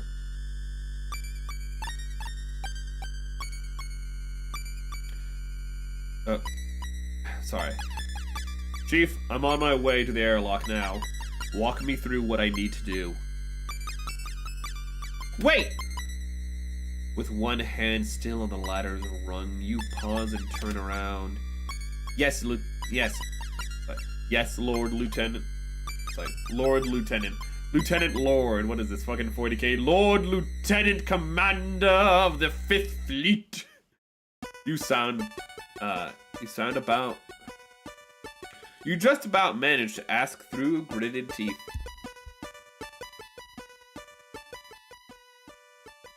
Don't you think you're forgetting something? Doing your best to suppress the urge to scream that you can feel building inside of your chest, you pause for a moment and stare at Lieutenant Lord, trying to puzzle out what kind of mind game she's playing. Lieutenant Lord, Before you're finished, Vanessa rolls her eyes and turns on her heels, walking back over to Cassandra and squatting down. You almost yell out when Vanessa lays her hands on Cassie's hips. What? On Cassie's hip, but you stop when you see her withdraw a keycard from Cassie's skirt pocket. Holding it between her thumb and forefingers with a flourish, she waves it at you as she stands up and walks back over to... The central computer can only be accessed by a captain or members of operations. Good luck getting in there without this. Vanessa casually tosses you the card, which you grab out of the air. You got Cassandra's key card. Yay! You turn the card over in your hand a few times before pocketing it. But the chief said that the PST used its battery power to open. I can see what you and her see in each other. As if hooking a battery up to a door would get you around the security systems. Sorry. You're still going to need to have a right authority level to get through. Honestly. At this point, your jaws clenched as you try to... It feels like your teeth may crack in any moment. But with the cold chill of the ladder rung reminding you just how dire the situation is getting, you turn back around.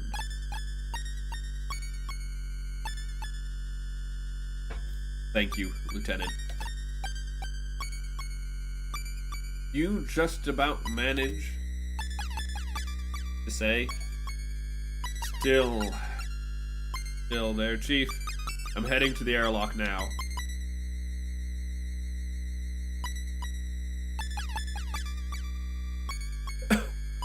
Have you got the radio coming through the helmet speakers, Lieutenant?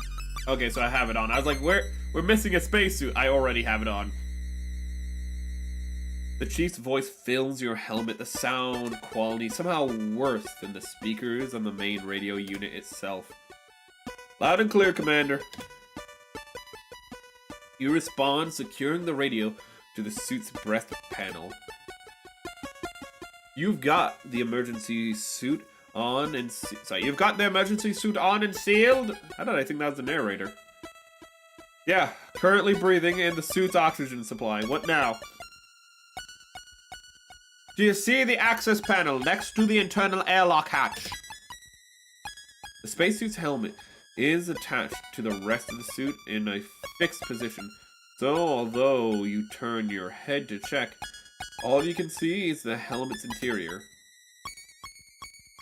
Wow, it is a piece of crap. You turn your whole body in an exaggerated motion. We're Batman, chat! Michael Keaton Batman, to be specific.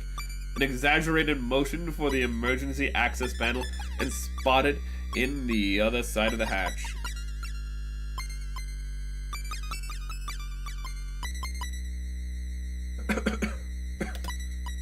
I see it, Chief. I'm heading over now.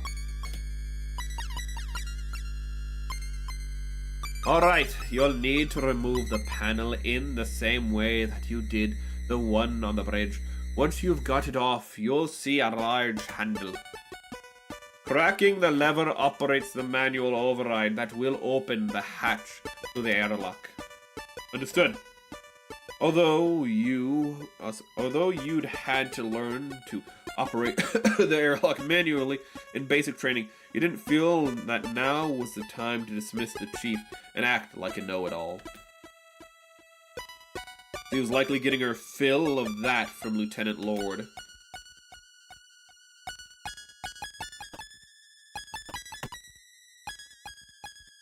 You kneel down by the panel and attempt to find the gap between its edge and the surrounding wall. This is made a lot harder by the thick material of the suit. After a few attempts, you find it and tips of your fingers. The tips of your gloves catch on the recess. You work your digits in more until you find a catch that you can squeeze. The panel falls away from the wall and you take hold of it, placing it into one side. Underneath is a long handle marked emergency use only. Alright, let's access panel up. Over the way, and it's also getting late. But I think we'll go for a little bit longer. I see the handle. Good. Now you're going to want to turn it counterclockwise and keep going until the hatch is open.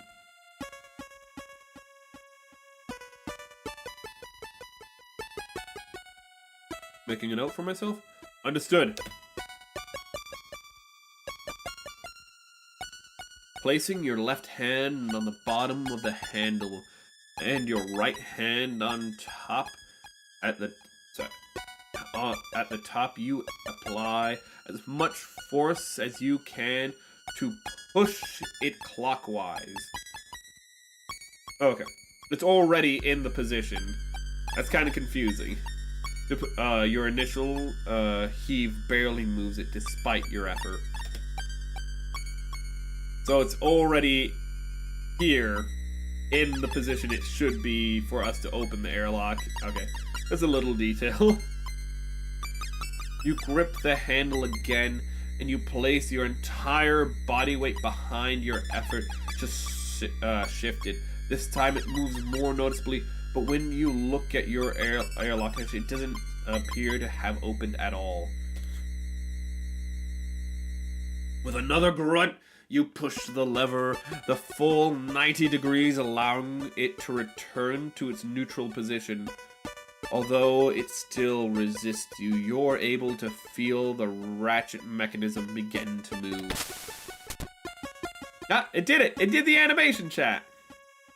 It kind of seems like it did the animation a little backwards, but that's not the point. Nothing's... You push the handle 90 degrees again before letting it reset. It's really confusing, because, like, if we were pushing it that way, it would be our right hand underneath. Because, you know, like, how we'd have to position ourselves. It'd be our right hand underneath and our left hand on top. And also, we'd be pushing it up, not over. I think there was a miscommunication in the to the artist. You adjust your grip and push the handle again. Easy!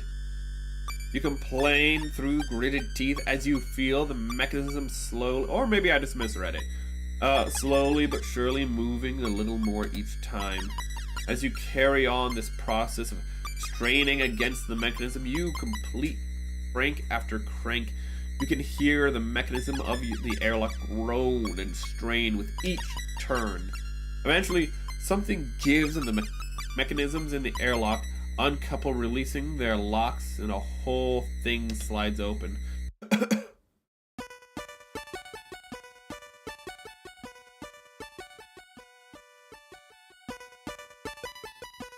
You can feel the sweat of your brow and curse that you'd put the suit on beforehand, preventing you from wiping it off. Okay, Chief, I'm heading into the airlock chamber. What's next?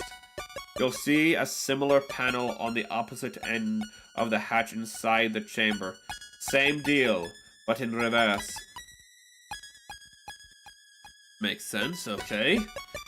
Once inside the airlock chamber, you spot the identical access panel and quickly get to work. Unfortunately, it's just as hard to close as the hatch.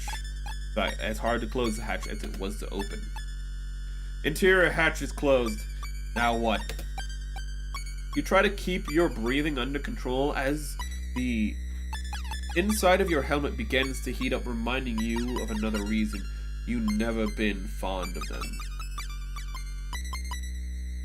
What you're going to need to do next will be to vent the air in the chamber and then open the exterior hatch. To start with, the Chief walks you step by step through the process required although you remember most of this from training, you're thankful for the help as a few parts had slipped your mind. You carry on following the Chief's orders until, with one final monumental heave, you get the exterior hatch open, you step away from the lever, and head over to the opening. Seeing the stars in front of you rather than through the terminal on the view screen. Can you actually, I can't remember, can you actually see stars? I don't remember if you can actually see stars in space. Maybe as far as Jupiter you can't, but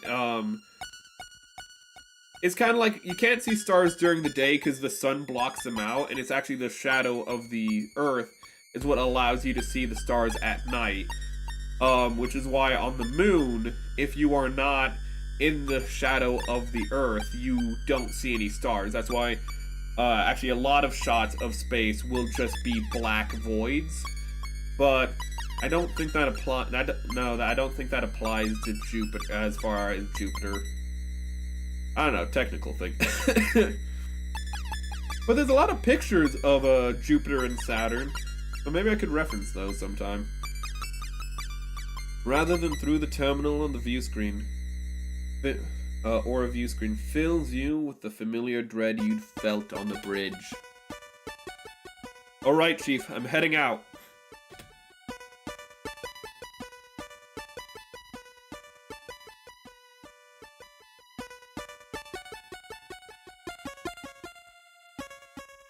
I'm kind of disappointed they don't have just like this starry space. They just have us looking at nothing though, because they say we can see stars. And they already have the star animations for like the other parts of the ship. Like for the view screens and whatnot. I don't understand why they didn't just recycle it. Pressing firmly on the switch, maybe it's to make you feel the isolation, to be fair. Pressing firmly on a switch on the suit's breast panel, you hear a momentary high-pitched whine as the soles of your boots are drawn towards the airlock floor. I would have had those on before I opened the airlock, Whether I vented the air or not, personally, but whatever. He's not as paranoid as me. With the electromagnets now active, each step is an effort. But at least you can now you won't go hurtling into space. Actually, you can actually ergonomically and mechanically make that not an issue. You just make it so that people have to walk heel to toe. And when they put weight on their toe for a spacesuit, it would actually not deactivate, but it would weaken the magnet, making it easier to pull up. So, that's actually a fun fact. You can make the boots actually a little more ergonomic.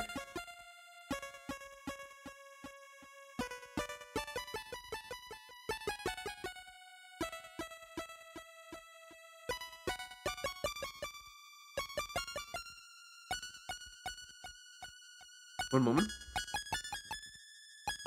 Just have to address something. Sorry about that. With the okay. Oh, there it is.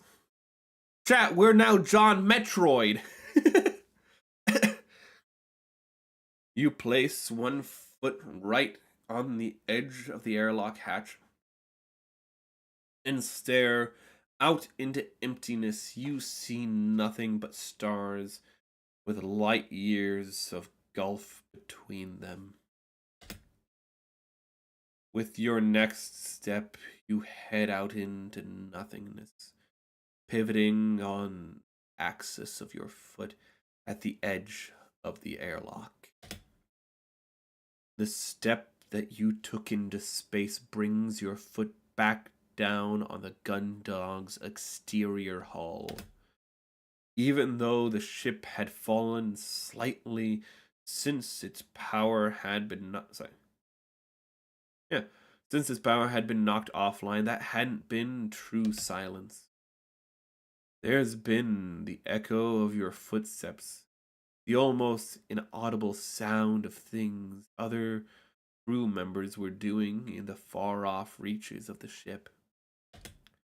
Out here, all you could hear was your own breathing and the whine of the magnets.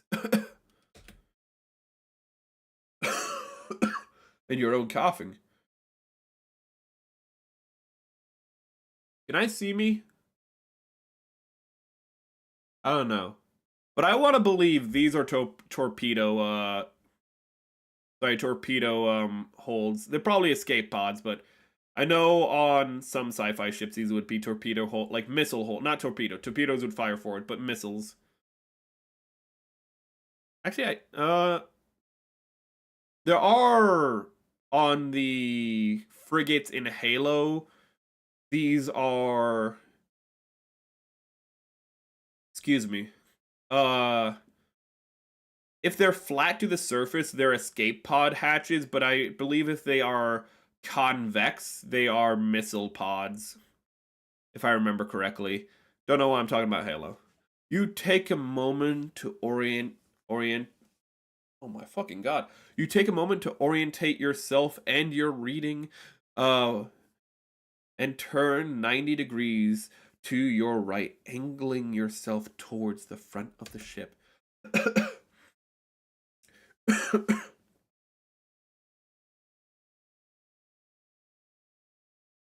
Excuse me. With a little difficulty, you bring one foot up and away from the hull and place it back down in front of you. Slowly but steadily, you make your way towards the hangar airlock.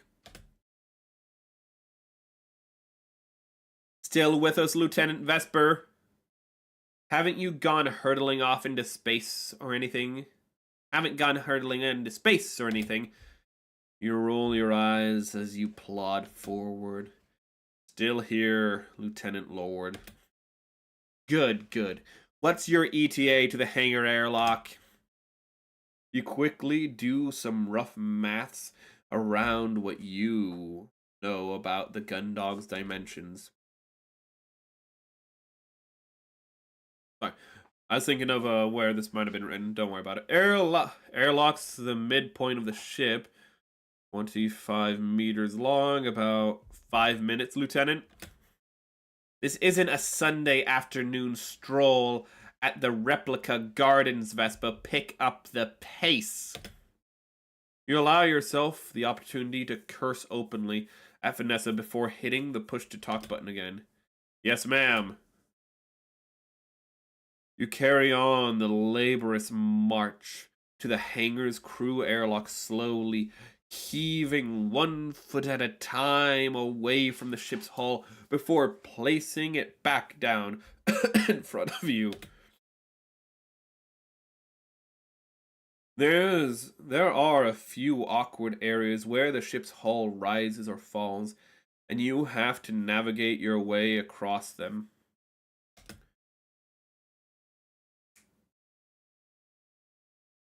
You know, I said that boot thing was like from something, but I actually don't think it is. I think I might have just made that up on the spot. It would work with the pressure thing with the boots and the magnetism. It's just, I never really thought about that. The loss of a constant bearings begins to disorient you. But you march onward, ensuring that you're heading consistently in a straight line regardless of orientation.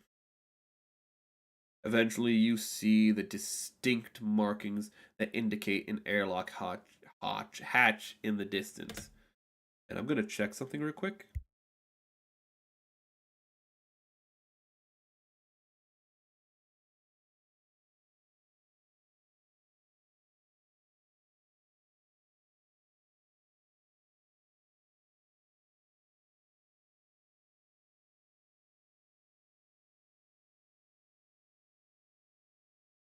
Sorry about that. I had a bit of a long day with my dog. Not going to go into details, but just wanted to check on him.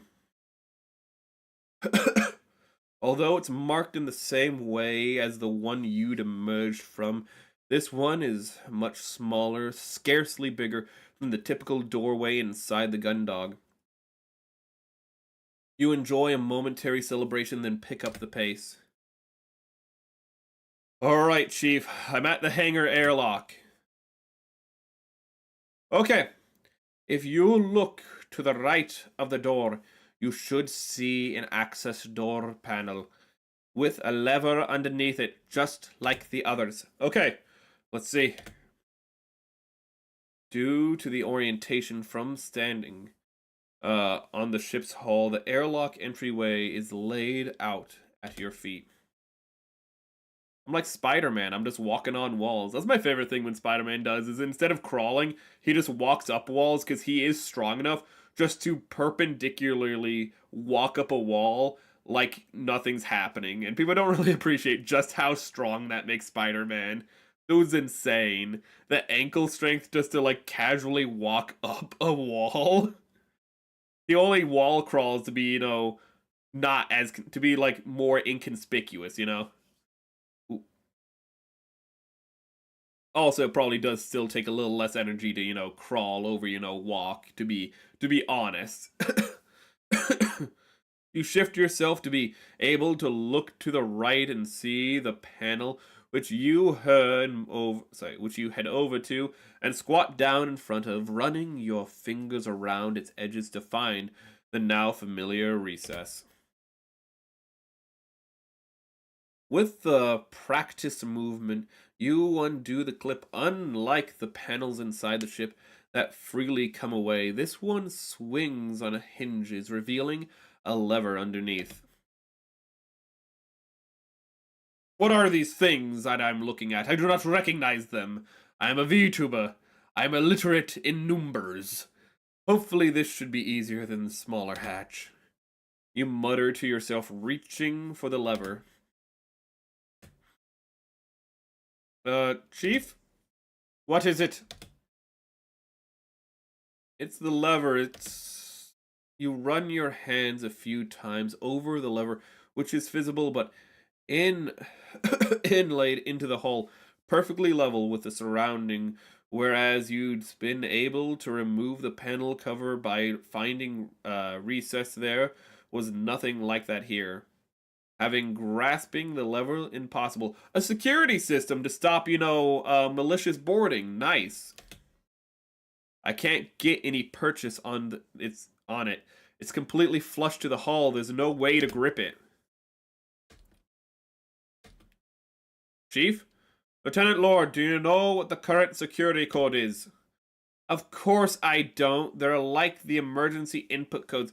Only the captain or the security command knows them. Why? Chief Engineer Cathay, I asked you a question. There's a moment of radio static, but you can hear the chief's sigh through the crackles and distortion. In order to gain entry to the airlock from outside, you need to input the security code into the number pad. Our anniversary. Oh, hello. Hello, welcome back. We have a puzzle, but I'm almost certain because the person who would have made this code would have been our girlfriend, and it was established already that she does not put in original code, she reuses codes. The code to get in here is going to be our anniversary. It's an analog locking mechanism, but you still need that code. Let's see if I'm right. God damn it! On the bright side, though we are at a stalemate with the ship itself, Vanessa's pissed, which is a good thing. Damn it! Damn it! Damn it! Damn it! Damn it! Damn it! Damn it! Hey, watch yourself, Lord. Oh, shut up, Vesper. Because of your stupid bimbo girlfriend deciding that now's a great time to take a nap, I'm stuck on a dead ship running out of air. Trying to herd you knuckleheads around on stupid, pointless errands. Stow it. I'm not a big fan of this either, but right now, we're the best hope for this ship. Also, what did you miss? Well, our solution right now to fix the ship is to get out of the ship, walk on the outside of the ship to the other hangar to get into it, meet up with Dalton, get pretty much an independent power source which will allow us to open up doors individually aboard the ship without having, access to the main computer or power source of the ship. So, we're pretty much just getting a key so we can unlock any door effectively. So if you could put a lid on the gigantic bitch act for 5 minutes and help us figure out how to solve this, we can... How dare you? I said, stow it. 5 minutes, Lieutenant Lord. Then once I'm on board, I can handle the rest of it myself. Then you can go back to pretending you're the most important crew member. This is insubordination. I'll have you. All right, you two, that's enough. Both you and Vanessa snap into silence with the chief's interjection before either of you can start up again. She carries on in a commanding tone. Lieutenant Lord, do you know how long the security code is? I need to double check something real quick.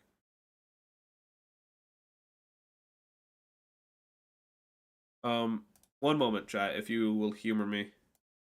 I need to make sure I didn't do a really boneheaded thing. No, I didn't. Okay. I just realized now that I might have accidentally started this stream on YouTube, at least, as unlisted, because I put the previous stream to unlisted, and I copied that stream, but I did not make that mistake. The stream is public. I'm not that dumb. Lieutenant Lord, do you know how long the security code is? Do you know the punishment for addressing a senior officer like that? No, ma'am, I do not. But if it gets Lieutenant Vesper on board any sooner, I'll say it's worth it. Do you know how long it is? It's 4 digits. Thank you. Now, do you have any idea? Of course I don't have any idea. It's Quinn's responsibility to generate and set those kinds of codes. It's the fucking anniversary code. We called it. Oh boy. By the way, if you ever want access to my quarters, the passcode for the lock is our anniversary. It's pretty much the same passcode I use for everything. I think I have an idea. What? I said I think I might know it. It's, you rack your brain trying to remember the date of, where you and your Cassie first visited Europe amusement park. It was... Shit.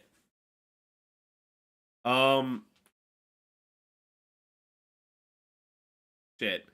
I might have to save Scum to get back to it.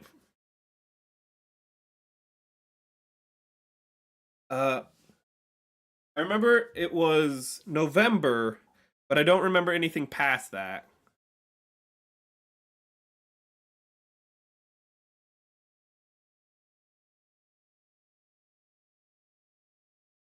And November is...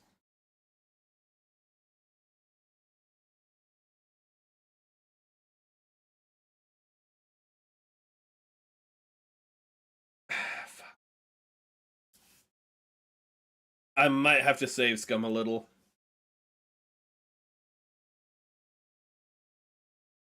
It was said one time, and we didn't remember it there.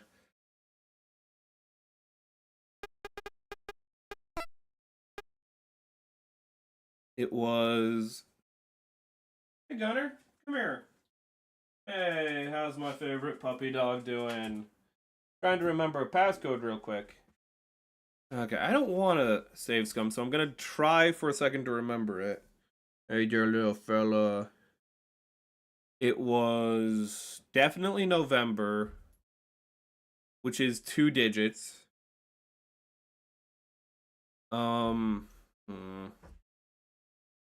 Actually, I think I'm going to have to save Scum for it.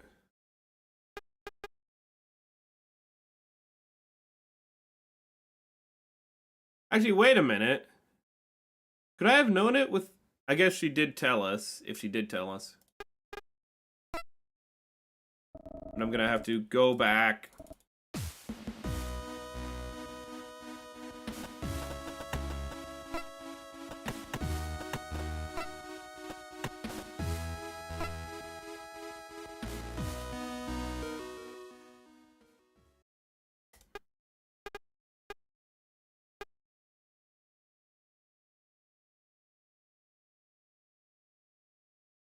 Wait, what? The second, what? Oh, fuck off. It's English, so I never would have gotten it correct anyways, because I forgot that they do 2nd of November, but the thing is, in America, it would be 10, it's like, in America, it would be 10:02, so I would have been putting in 10:02 and been getting really pissed. Oh my god. So I was doomed from the start is what I just learned. Jesus fucking Christ. Okay. I don't like the fact that I saved Scum, but I'm happy that I figured that out. Okay. Ugh, I'm not happy about that.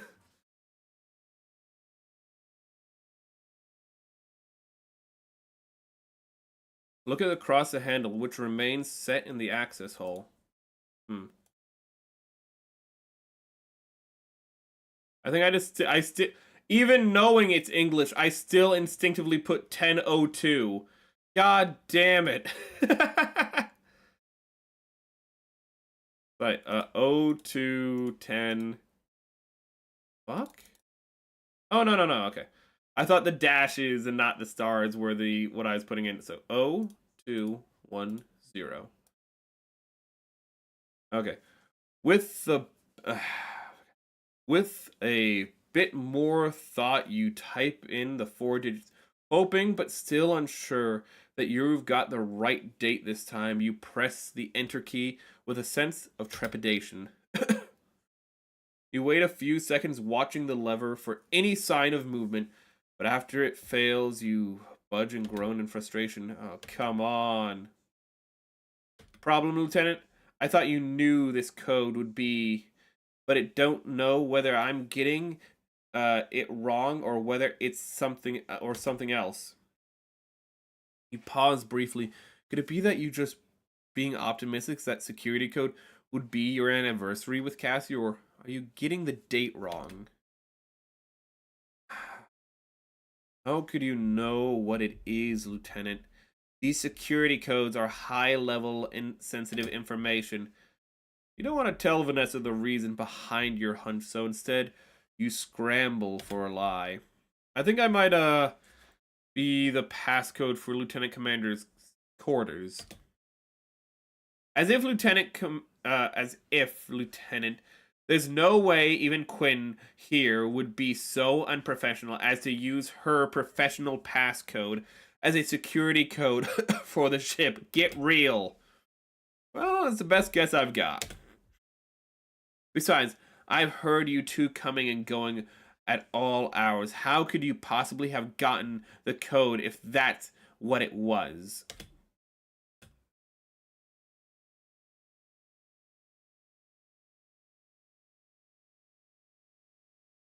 Hey, how's it going? How's it going, Lan?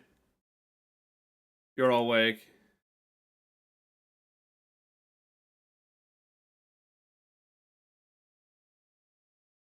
After a good minute of self-assurance, second-guessing, doubt, and, I put the code in wrong again anyways. I did 10 fucking 02. I hate the fact that Americans and Europeans do calendars differently. It's fucking me up. The second guessing, doubt, and resolution, you finally enter what you believe to be the correct code and turn and look at the lever. Nothing. Oh god. What did you lose? You lost a bet! You fool. You never make a bet you can't win. You never make a bet that you don't already know the outcome of. Ah! And with an exclamation, you didn't bet anything important, right? You didn't. It was like, you just bet like something like $20, which is, meaningless today, right? You had to give a VTuber a compliment? Fuck, fool. Fool, why would you do that? Why would you bet that, you fucking absolute fool? Okay? I lost my shame. I bet once that I would have to compliment another VTuber. I did not, and I got singing lessons, which I'm still waiting for. I should probably pressure them for the singing lessons. But at the same time, I'm too much of a pushover.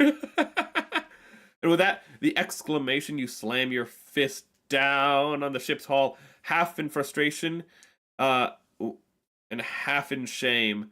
Also, sorry that YouTube chat isn't working. I have to clear the cache for Google, I think, to make it work. Because it was working before stream, I tested it. And then when I started stream, it just stopped working. So, don't know what the hell. It was a Batsu wheel?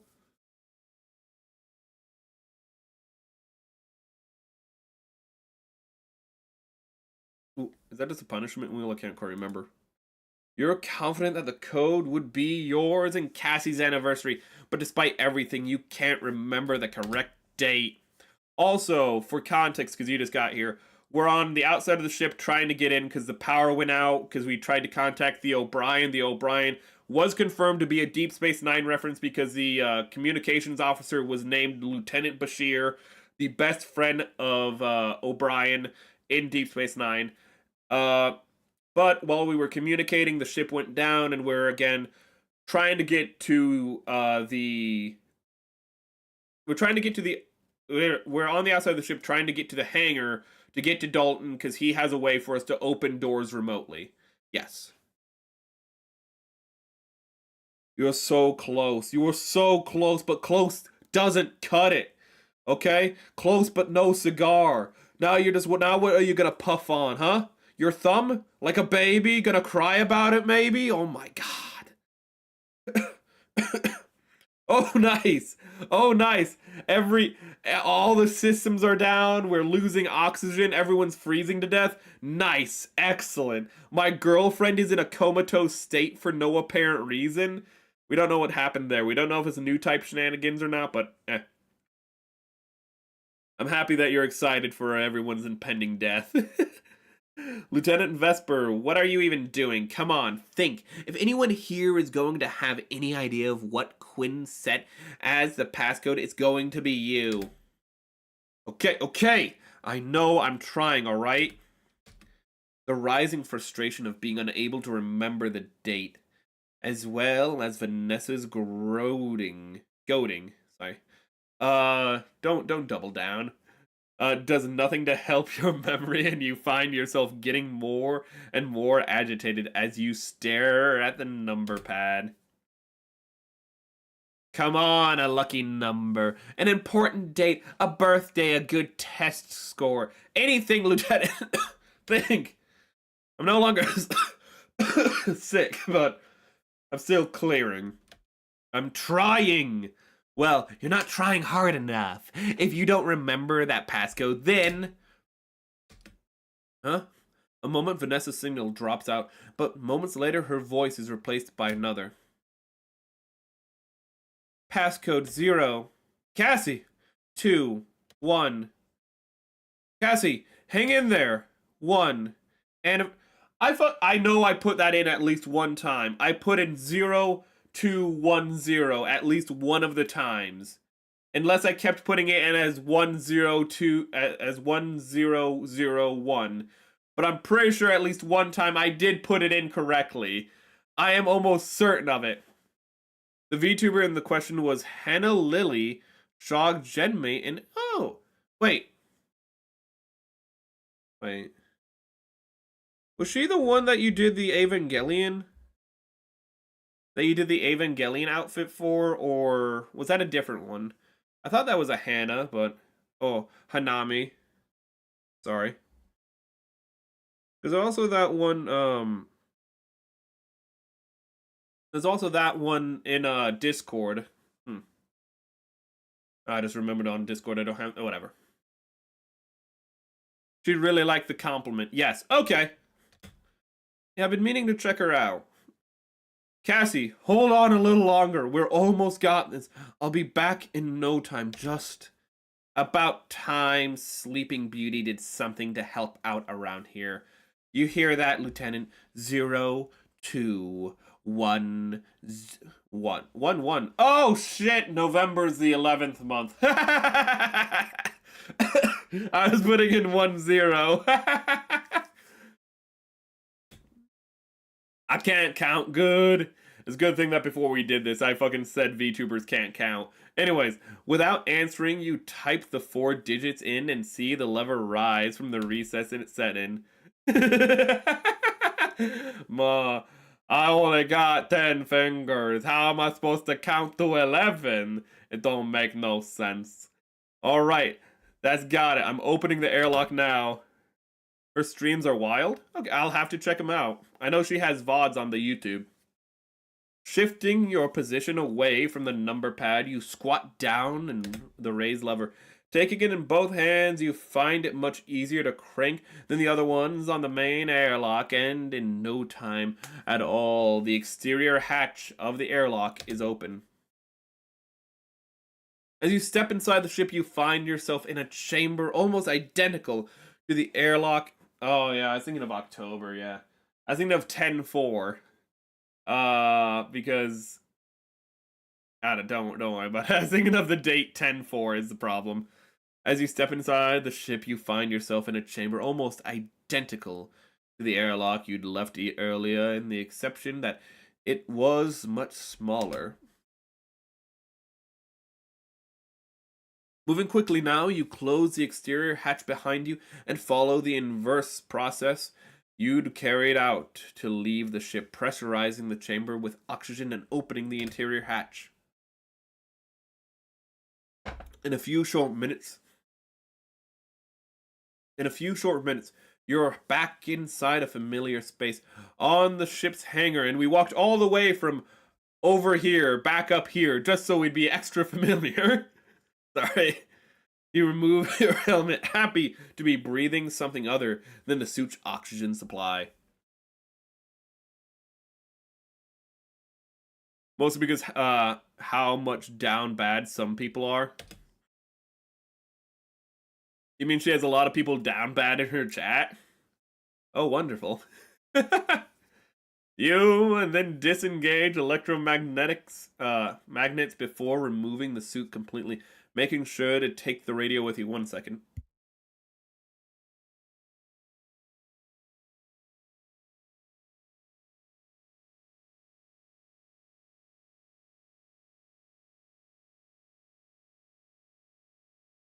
Had to clear some congestion. Now, unencumbered by its bulk and in the low gravity of the hangar, you gently drift towards the equipment storage and the uneasy silence surrounding you.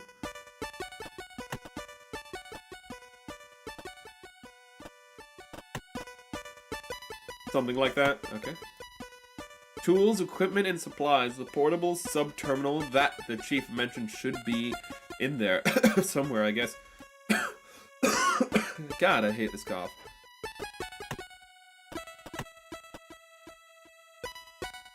None of that's doing me any good right now.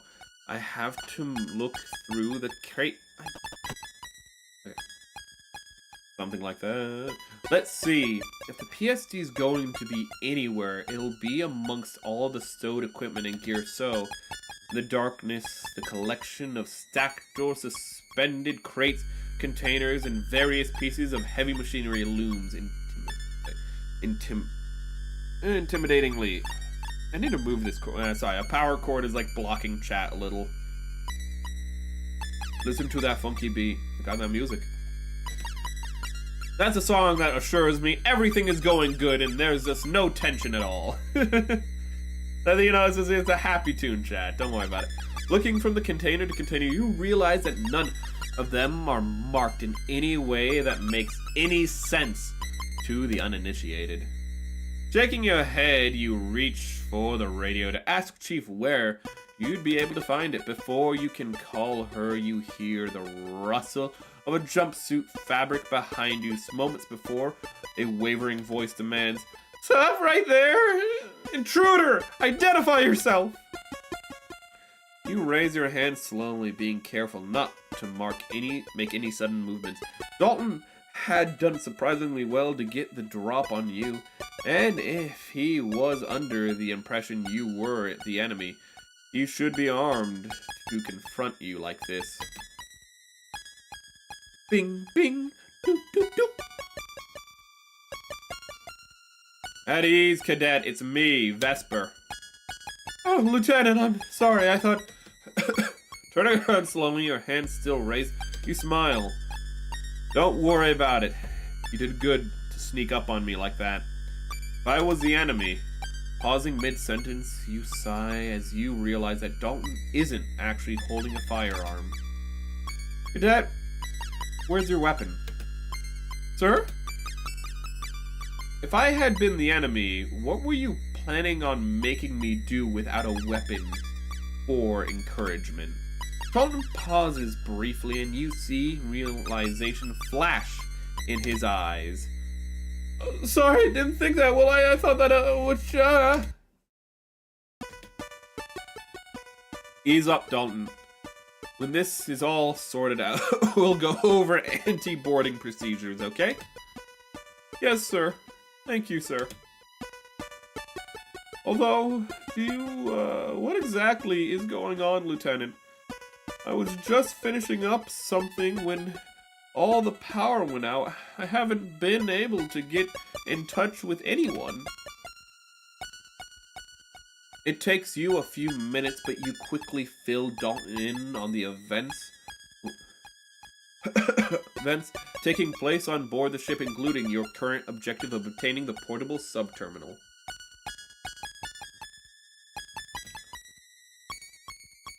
The emergency suit radios, why didn't I think of that?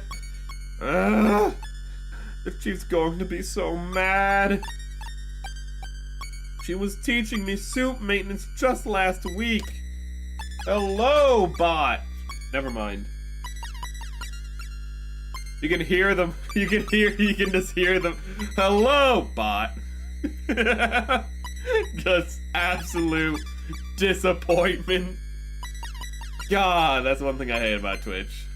I have nothing really against Twitch, but just like seeing a chat and then like whipping my head over and it's just like, nah. Flesh and blood good. Machine bad. Me caveman. Hey, take it easy, cadet.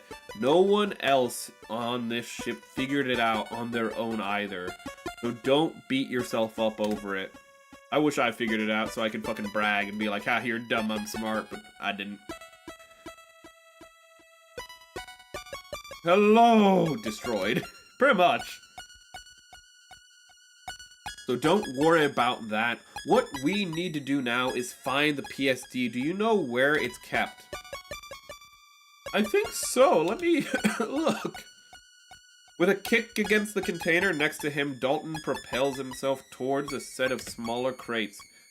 Once he arrives, you watch as he opens one, rummages through various bits of electronic adjacent looking hardware, which he fastidiously replaces before closing the lid and moving on one to the next to it. It takes the cadet checking a few different storage crates before eventually he withdraws.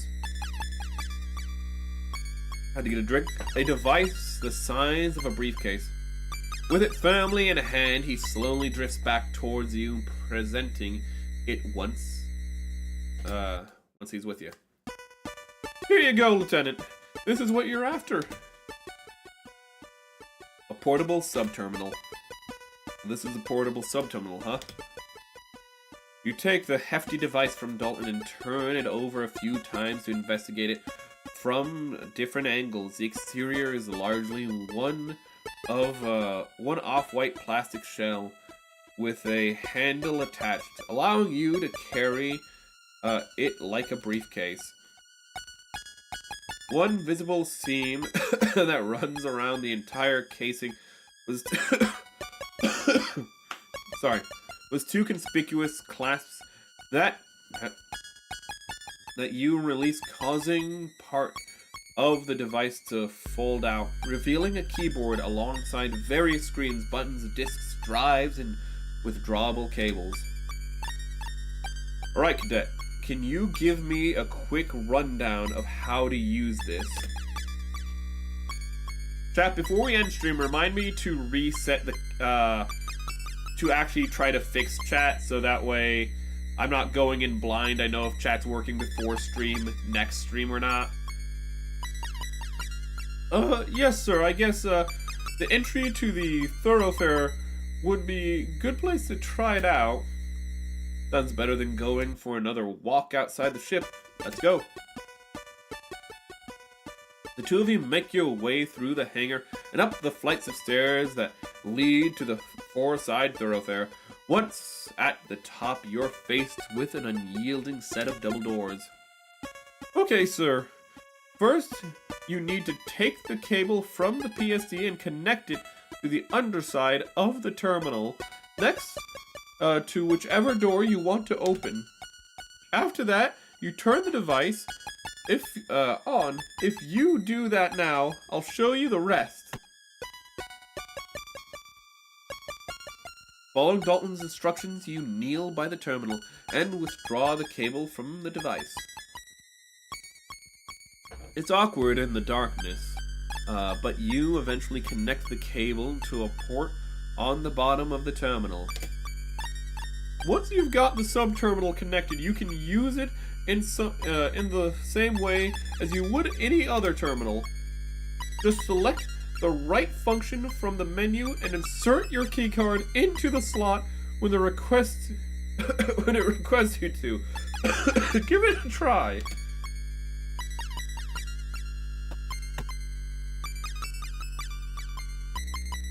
Using the small keycard, you select the override open function, and then, as Dalton advised, insert your keycard.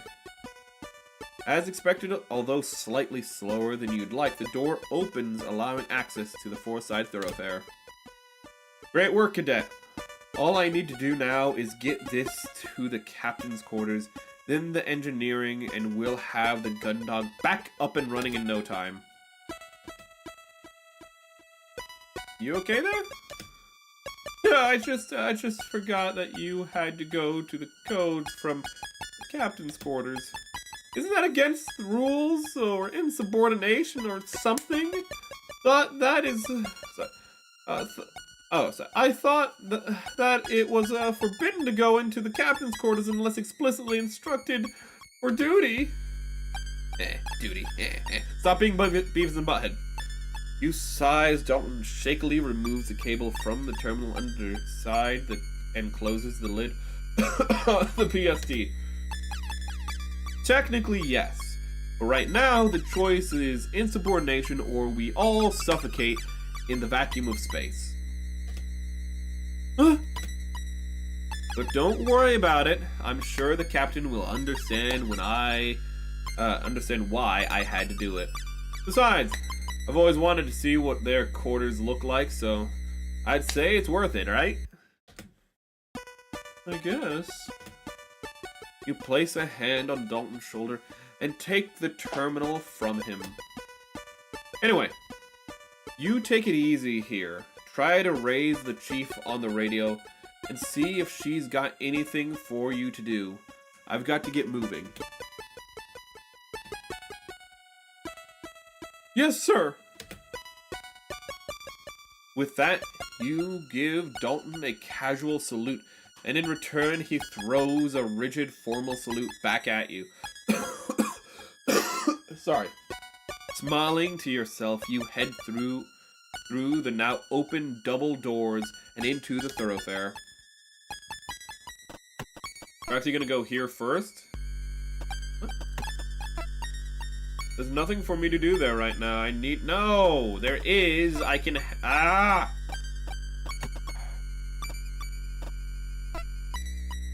Standing outside the captain's quarters, you look at the heavy device in your hand. It's taken longer than you'd like to get here, but at least now you could get those codes from the captain. So, first I get PST. You kneel down by the terminal to the side of the door, laying the PST on the ground and unclipping the catches that hold the front of the unit closed. Okay, no. After it starts up, you swiftly draw out the cable and connect it to the terminal's underside. Squinting at the screen's phosphorescent glow in the low light, you scroll your way through the series of menus to select the unlock function. Once you hit enter on the command, a prompt shows up on the screen. Alright, now, once the device reads your keycard, you hear the soft whir of the door unlock and a hiss as it slowly opens. Okay, I can leave this here for the time being. You stand up and step in front of the door, which continues its painfully slow opening. Come on, come on, come on. Oh, wow. Cassandra made this sound like it'd be a lot dirtier. There's a very big bottle of booze, though, and it looks like it might be empty. Captain, are you? Ugh. As you step across the threshold into the darkness of the captain's quarters, you're instantly overwhelmed by a powerful vector. You gag and stumble your way back to the door, taking a deep breath of the corridor's sterile air. You try to compose yourself, but the odor drifts out around you, and a particularly acrid waft stings the back of your throat as you take another breath, causing you to gag again. That cough coming in handy. The atmosphere on ships and even colonies are carefully regulated and air supply constantly scrubbed and recycled. Because of this, strong smells are something that are almost never encountered and quickly resolved. Is that like, is it smoke or is she just stanky? Is she like puffing cigars in there? Also, chat, let's really quickly appreciate these colonies right here. How these are obviously an allusion to the, like, I don't know if these are colonies, but let's appreciate how these are obviously allusions to colonies from Gundam real quick, because they literally have the shape of the tubular colonies from the Universal Century. That's pretty cool, not gonna lie. Good illusion. You realize that with the ship's life support out of action, this hasn't been happening, and whatever is causing that stench in the captain's quarters has been left to putrefy the air into an awful miasma. After a few more retches, you steel yourself to re-enter the room. Before heading in, you bring your arm up in front of your mouth and nose to do your best to bear the stank. Although you're doing your best to breathe as lightly as possible, the odor still nauseates you almost too much to bear. Is she an alcoholic? I pointed out the big bottle, but like, is this just like booze? Is the reason she didn't turn up for work today is because she's just a hopeless drunk? And this is why she's the captain of the ship for misfits? Captain! Are you okay? Captain! With no answer, you carry on deeper into the quarters. I hate how I was so proud of figuring out the passcode, but I forgot what month November was. I'm still not over that.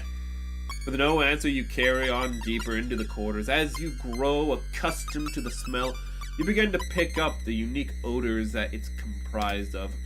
The first scent you identify brings back memories of your early flight training. The acidic tang of vomit. She might actually be sick, but she might just, that might just be the vomit from her being a drunk. The scent takes you a little while longer, sour and chemical. You wonder for a moment if it's one of the substances they use to strip paint from ships or armor frames. Alcohol! Then you spy an empty bottle on the desk. It is empty. And you realize what it is. Stale whiskey. Sick. Called it! With the cause of the captain's absence now obvious, you look around the room. To the left is another closed door. And the right you see... Also, it sounds like the, Mackenzie already knew this was the case when she heard that she was sick for the day. She's like, ah, typical. Damn it, I'm sorry.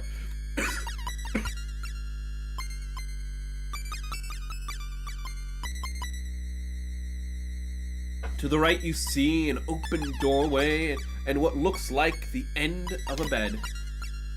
Captain! You call out again as you head towards it. Although your reason for being here is entirely justifiable, you still feel a bit hesitant about barging in.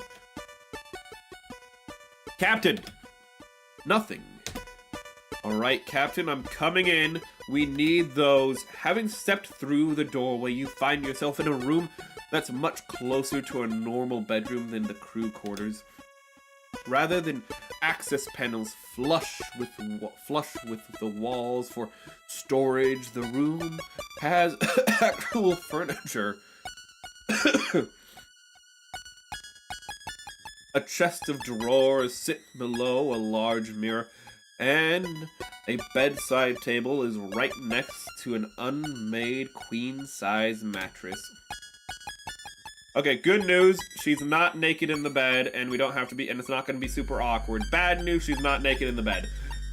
For a moment you think that, like Cassie is wont to do, the captain has just thrown her worn uniform onto the bed and left it in a heap. Oh, no, she is on the bed. But before you turn back, a sluggish movement As the mass of crumbled clothing turns over, reveals it is the Captain Bartomuse herself. Captain! You throw a salute and hold it for a moment before you realize that the captain is completely oblivious to your presence. Tentatively, you make your way towards the captain's bedside. You register that the smell of stale whiskey is strongest in her immediate vicinity. As you look around, you notice another bottle lies mostly empty, with a small pool of amber liquid left in one of the of its corners. Captain, you run your hands back through your hair and sigh loudly. Regardless of all this, you remind yourself you're here to get the emergency input codes. Captain! Captain! Captain Bartomuse! You place your palm on the captain's upper arm and rock her gently. Captain, come on, I need you to wake up. We need the emergency input codes. Fuck. Captain, wake up! Captain! You step back and pinch the bridge of your nose with your thumb and forefinger. Despite everything, it doesn't seem like the captain will be waking up from this stupor anytime soon. Come on. After everything... If I can't get the codes from the captain directly, maybe she keeps a copy of them around here or something. Worth a shot. The captain's bedroom. It's actually pretty nice. This is the first time you've seen a captain's quarters. Though you didn't know they were this different. Privilege of rank, I suppose. The captain's got an actual bedroom. I wonder if this is an... Ah! It's an actual bathroom, alright. But now I know where the smell of vomit is coming from. What was I expecting to find in there anyway? An empty bottle of whiskey. Inside, aside from a few leftover drops, Europa Special Blend.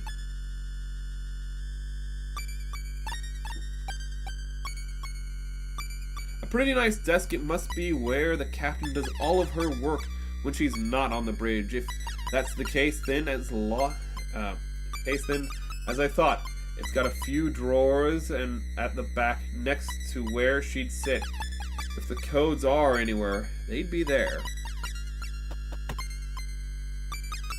I know I've seen Cassie hand the captain printed reports and status updates. Maybe she's still got a copy of those codes in here.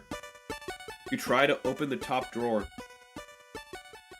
but the small amount of initial give stops almost immediately. As you hear a clunk. You try a few more times and then you spot a keyhole to the left of the drawer. Checking the second... This stream's going a little long, but I think we're gonna figure out how long one chapter is by itself. And I'm gonna guess that they're gonna be about 4 hours of reading out loud. So we're probably gonna be doing half a chapter per stream, but this stream, we're gonna try to do a whole chapter. Left the drawer, checking the second and third drawers gives you the same result. Locked, of course. I have to find the key. I thought there might be a safe behind it or something like it in the movies, but it looks like the whole thing's a reproduction that's been applied directly to the wall panel. Even this frame is bolted on. Look, you were uncomfortable enough making your way in there in the first place, but now that you're about to rummage your way through the captain's personal effects, you feel even worse. Let's get this over with. Doing a quick scan of the room, in the hopes that your captain may have left the key on top of the chest of drawers or her bedside table, proves fruitless. So you tentatively step back inside. nervously looking back to the captain's comatose form every few moments. Sorry about this. Standing by the chest of drawers, you lay your hand on its top and brum your fingers before nervously pulling the top one open. Seeing only folded clothes inside, you close it quickly, going on to repeat this process for the next 2 drawers, finding nothing. Stepping back, you take another look around. The only immediately obvious place left to check is the drawer in the bedside table, right next to the captain. Moving over to it, you squat down beside the unit, acutely aware of the captain sleeping right next to you. In the low light, it's next to impossible for you to make out the contents of the drawer, so you have to settle for reaching inside and feeling your way through. What could go wrong? Running your fingers over the various contents, you try to figure out what's in there. A thin plastic surface with regular bumps, which feels like it has a foil underneath.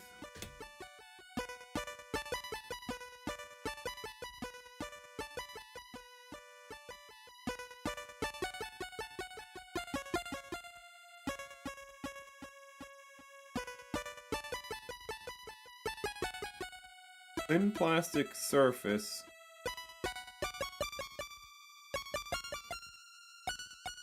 Foil underneath. What would that even be? I thought it was gonna be a key card when it was like, like how like a credit card, like a key card like that would have like physical like rises in it. Why would it have like feel like it has foil underneath? Weird. A small glass bottle with a series of raised dots just under the label. Various individual papers. Ah! You grab a hold of what feels like a key card clipped onto a lanyard and pull it out of the drawer. Metallic jangling sounds that coming from it's quickly revealed to be a key ring featuring various different keys. One of these has to get the key for those.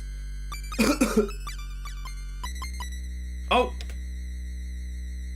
Hi! Lieutenant. You freeze in place with your hand half out of the drawer, holding on to the captain's identity card and keys. You hadn't seen her stir, but in the blink of an eye, Captain Bartholomew had managed to reach out and grab a hold of your wrist.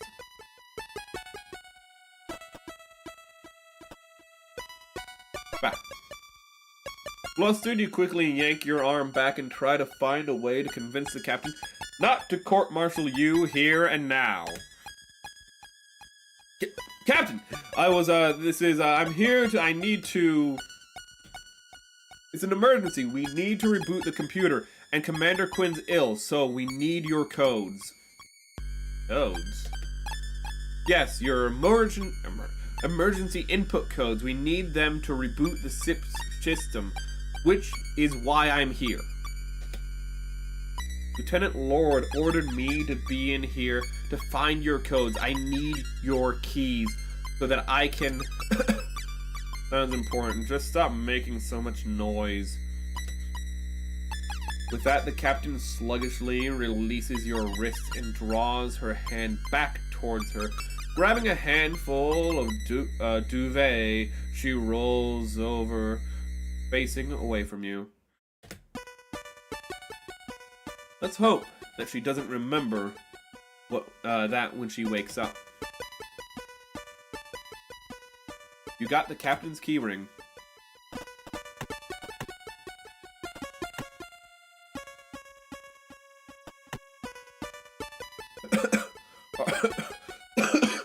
Alright, let's see which one.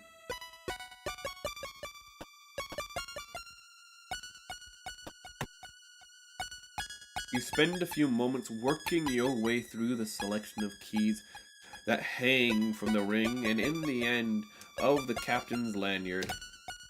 You're able to discount a few based on their unusual shapes, But find the right one is still a tricky task to glean. In the gloom. I thought I said to gleam.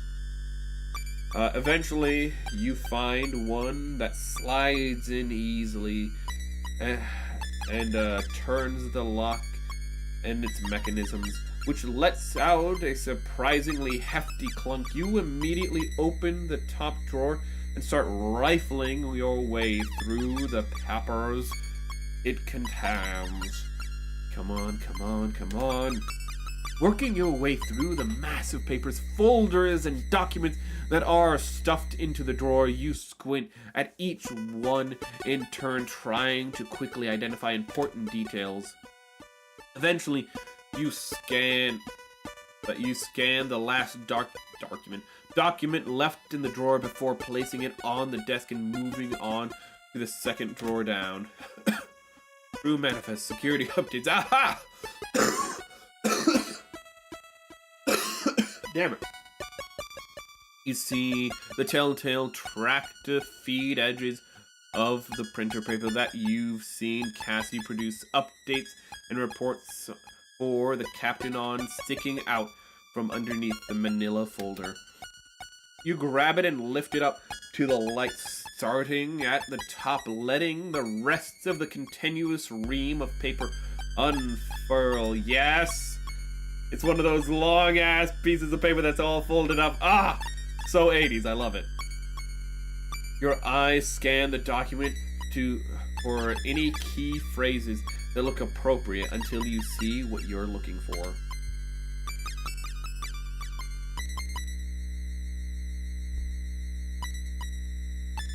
Classified. Core system access codes. Generation date 2004 0214. For captain and second only. Finally! Tearing the relevant page from the rest of the document, at its perforated edges, you fold up the stuff into your pocket. You got the access codes. Turning to leave, you pause for a second before taking a moment to quickly stuff the rest of the document back into the relevant drawers, locking them back up. With the codes finally in your possession, you briskly make your way back towards the corridor outside the captain's quarters where you've left the PSD. As you approach the doorway, you take a hold of the radio and push down the transmission button to report the good news. Okay, Chief, Lieutenant Lord, I've got the codes. You release the push-to-talk button and wait. You give it a moment, but instead of more instructions from Chief or some kind of backhanded congratulation from Lieutenant Lord, all you hear is, with the power of is a powerful hiss of static. Son of a fucking cunt.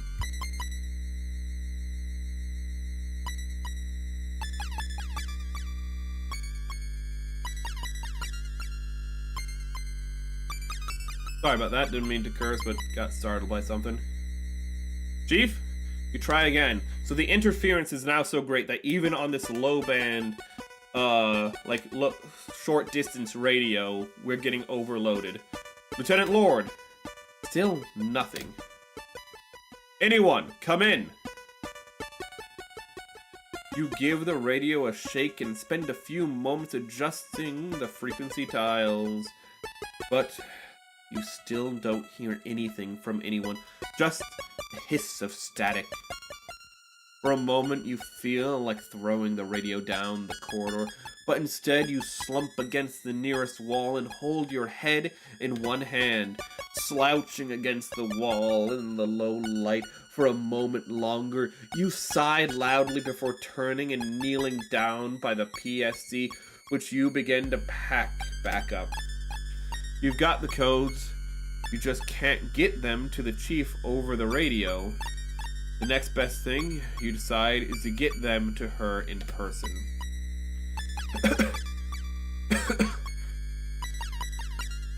You clip the latches on the PSD, close, and pick it up as you stand turning to make your way through the darkness towards the four-side thoroughfare.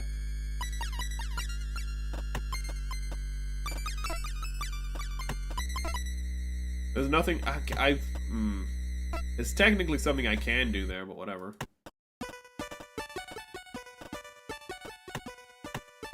So, first thoroughfare, aft thoroughfare.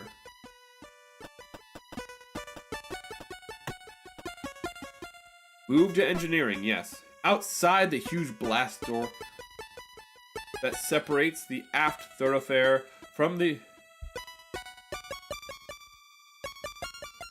I had a sneeze. Separates the aft thoroughfare from the engineering department. Whoops. You began the increasing familiar process of unpacking the PSD. Alright. Set up the PSD.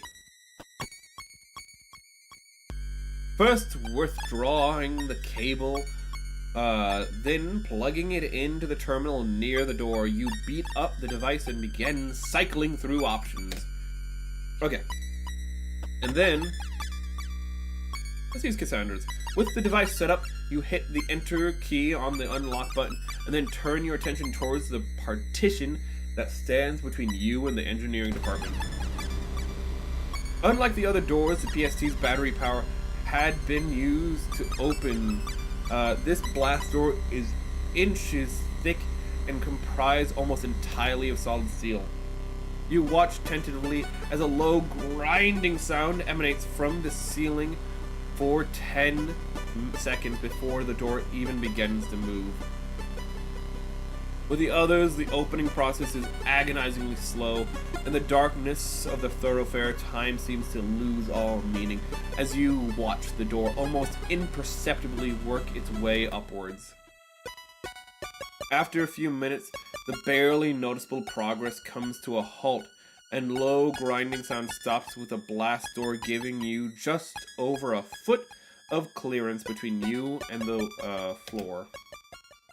Turning your attention back towards the PSD, you see the graphics on the empty battery width across through its blinking screen. No, that's me! That's me? Knowing that the blast door is being kept up by the device's dwindling battery power, you drop to the floor, grabbing the PSD, begin to crawl forward to the engineering. There's just enough clearance for you to worm your way underneath, but the smooth panel floor turning to grating makes it an uncomfortable experience. By the time you're making it halfway through, with your feet still sticking out in half thoroughfare, the grinding noise that has stopped with the door starts back up again. Shit, no. You shove the PSD ahead of you through the small gap, being mindful not to yank out the cable plugged into the underside of the thoroughfare. Ignoring the grating now, you quickly squirm the rest of your way until you've cleared the door. Then, rolling onto your back, you grab the PSD cable and give it a swift tug, pulling it out of the terminal on the other side and back to you just before the blast doors drop. A regular Indiana Jones chat. That was too close. You stand up quickly, pick up the PSD, which still has a low battery warning blinking on its screen. Chief! Your call is met with the oppressive silence that somehow seems worse in the vast space of the engineering department. Chief, it's me! It's Lieutenant Vesper, I've got the PSD! Chief! Making your way past the various systems, terminals, stations, machinery, you continue to call, but there's no response. Where the hell could she be? As you continue your way deeper into the engineering, you grab the radio. Chief! Just like the last time you tried, no one answers and all you hear is static. Chief! You dart down different catwalks trying to find Chief, but with your mind racing as to where she could be. Chief! With a low battery warning illuminating your face, increasingly small intervals with its constant flashing, you stop. Looking down at the PSD screen, you make a decision. Well, done everything else myself. Turning back from the main section to the engineering, you make a beeline over the room that holds the central computer, your footsteps on the grating echoing throughout the silence. I may as well have finished things. As you begin to run, the PSD starts to beep, and the battery symbol flashes even more rapidly. If you're running out of battery, then don't use that. If you're running out of battery, don't use what you've got left flashing and beeping. Oh, so, I was saying that to the thing. God. If you got battery, don't waste it. Yeah, whatever. Running at full pelt now towards the central computer, you reach it just as the PSC's whole screen begins to blink, cycling between showing the warning and nothing at all. Once you arrive at the doorway that leads to the central computer, you know that you've got to do.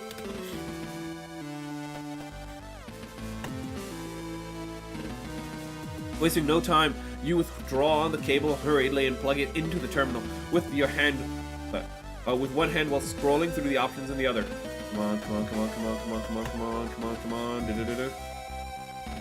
Okay, there.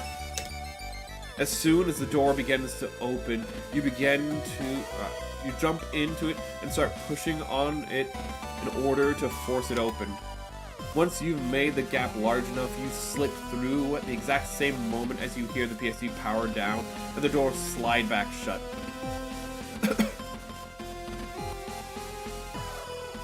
It takes a moment, but your eyelids adjust to the darkness of the room. Goodness. Okay. Looking around, you see that it is a little bigger than a cleaning cupboard or a crew member's shower cubicle. Masses of thick cables run from ceiling to floor along the walls towards the end of the room opposite the doorway. On the far side is a huge screen with a keyboard positioned below it and about waist height. Stepping towards the interface, you run your hands over the keys. The computer shows no sign of life, even after you begin to push random buttons. What am I, Dee Dee from Dexter's Laboratory? Ugh. Simply mashing the keyboard doesn't produce any response. So instead, you begin to feel your way around the casing of the darkness, trying to find what might be the power button. Eventually, you find a rocker switch, which set into the side of the device. You flick it to the alternate position once, but nothing happens. With no other options, you flick it back to the position it was in. This time, the screen illuminates, and you hear the electronic come to life. We decide to turn it off and on again. As a hard drive somewhere beyond the screen begins to whir loudly. God, this is old. The screen transitions from its boot screen to password input. After everything you've been through, you're now one input away from getting the ship back online. Finally! And... Self-voicing disabled. Okay. Enter! Maybe I shouldn't just hit my keyboard for sound effects, you know. Maybe that was a bad idea, because I could have caused a lot of problems there. With a final flourish, you strike the return key. An immense feeling of satisfaction fills you as you watch the computer work its way through the startup process. Names of the system show up and are followed by their status changing from offline to active. A faint draft runs down your neck, which you take to mean life support and ventilation is back online. Alright, hold on, Cassie. I don't know why, this is reminding me of Metroid right now. In a good way. I don't know if there's a bad way, considering I'm pretty sure you guys know how much I love Metroid. But, come on! You hit You're hit with a gut punch of panic as the visuals on the screen begin to warp. Fragments of text scattered. The lines of code split and distort while strange noise squealed from the machinery.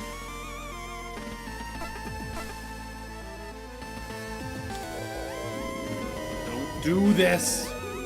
Unsure on what's going on, you began to think that it is your fault. You look over the keyboard again, repeatedly striking any key that seems to be. It may stop this process. End escape, pause. No, it's rebooting.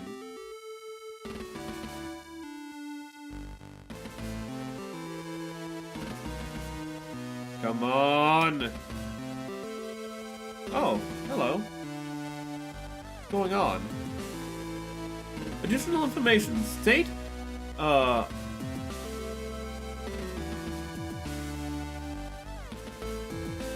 Europa Orphanage. Academy post. Okay. But we got information dumped on other people, but we weren't able to read them in time. As suddenly as you start the computer, erratic activity ceases with the sudden document left on screen, Cassie's personal file. Cassie's what? What? Flood type O, failing security process. You pause unsure whether you should do anything or leave it as it is. You can tell from the ambient noises that it has returned to the ship is back online, but why would the computer freak out like this? Why would it pull Cassie's file?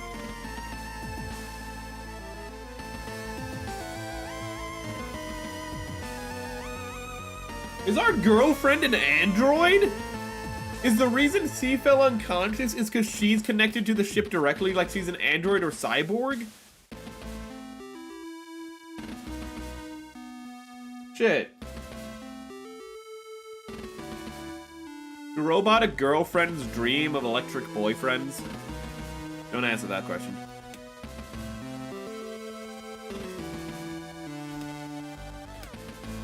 Doing your best to understand what you just saw. Attentively reach your hand out towards the keyboard. You're still unsure of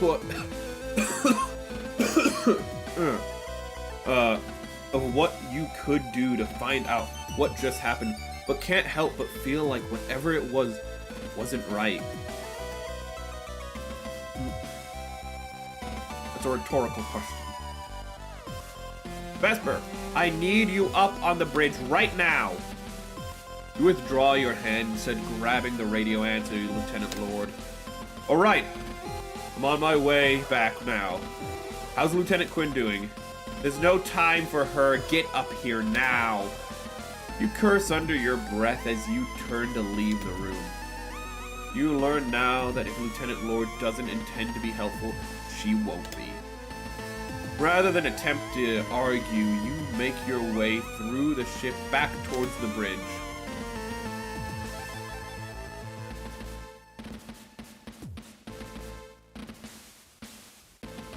As the elevator doors hiss open, you step onto the bridge. You see Lieutenant Lord frenziedly flicking switches and turning dials on the instrument panel, stopping every so often to type commands into her station.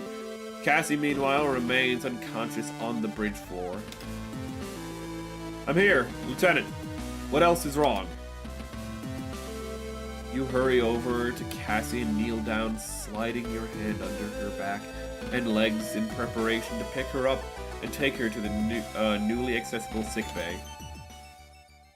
It's the O'Brien. With a single movement, you stand and bring Cassandra up from the floor. It's suffering! What about it? It's gone! Sounds about right. Okay.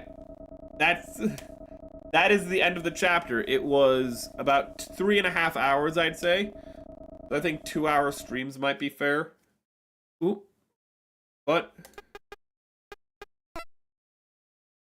that... Yeah, that's the end of the chapter? Wait, what? Oh, we went through a chapter. At what point was the chapter break? Crap. Because we were on chapter 3. We started with chapter 3, but now we're on chapter 5. So we actually went through 2 chapters. I'm gonna have to figure out where that chapter was.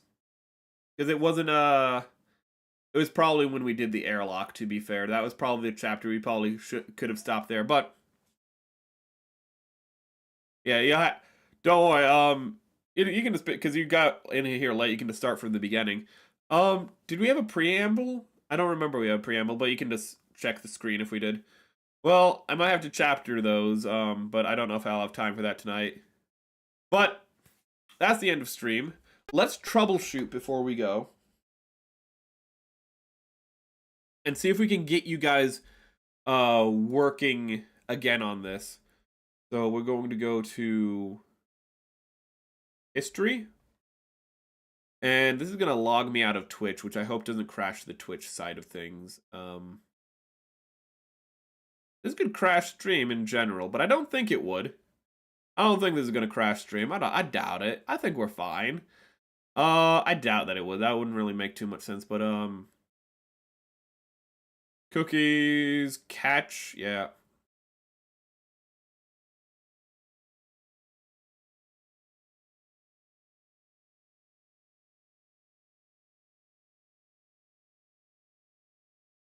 But I actually think it is the catch is the problem, because Twitch, I use a different account because I can't sign into Stream Elements, you know, on YouTube and Twitch on the same account. I use a different account, so I think that catch is not as full, so I'm probably going to have to clean it. But the reason it's working on Twitch is simply because that catch isn't as full. So let me... I think you might have to say something new to test it out. But I've cleared the catch. And I'm going to log back into Stream Elements.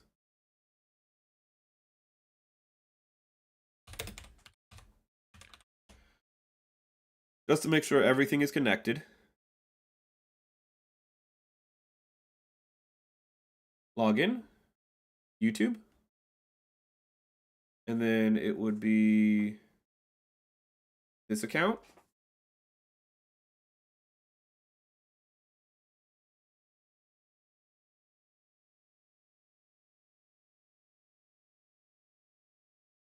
Okay, we're reconnected. Let me just type in test. It could have also been the fact that I had to cancel stream and restart stream, so the reason this isn't working might not be technically something I can test this stream, but looks like it's not back. There's a bit of a bother. Okay, Twitch chat. The YouTube chat for some reason just isn't there. Yeah, I don't know what's going on there, so I'm gonna have to do that off stream probably. But in the meantime, let me find a place for you guys to go to. Let me check. Ooh. I'm a little confused because I have things moved around. Let's see for Twitch. We're gonna link out because of how many people are watching on Twitch right now. And I always say that I don't...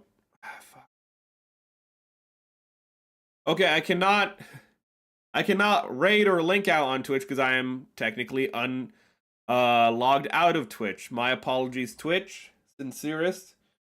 But I can link out on, like, I can't even link out on Twitch because I can't access it right now. So I will link out on YouTube, I hope. Oh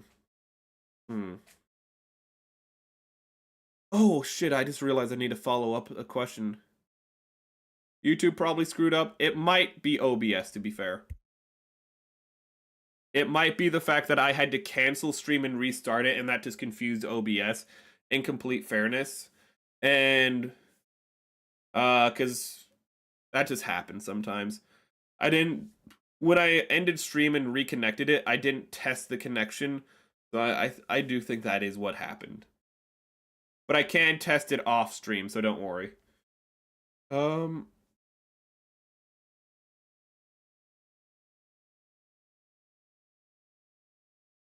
This person...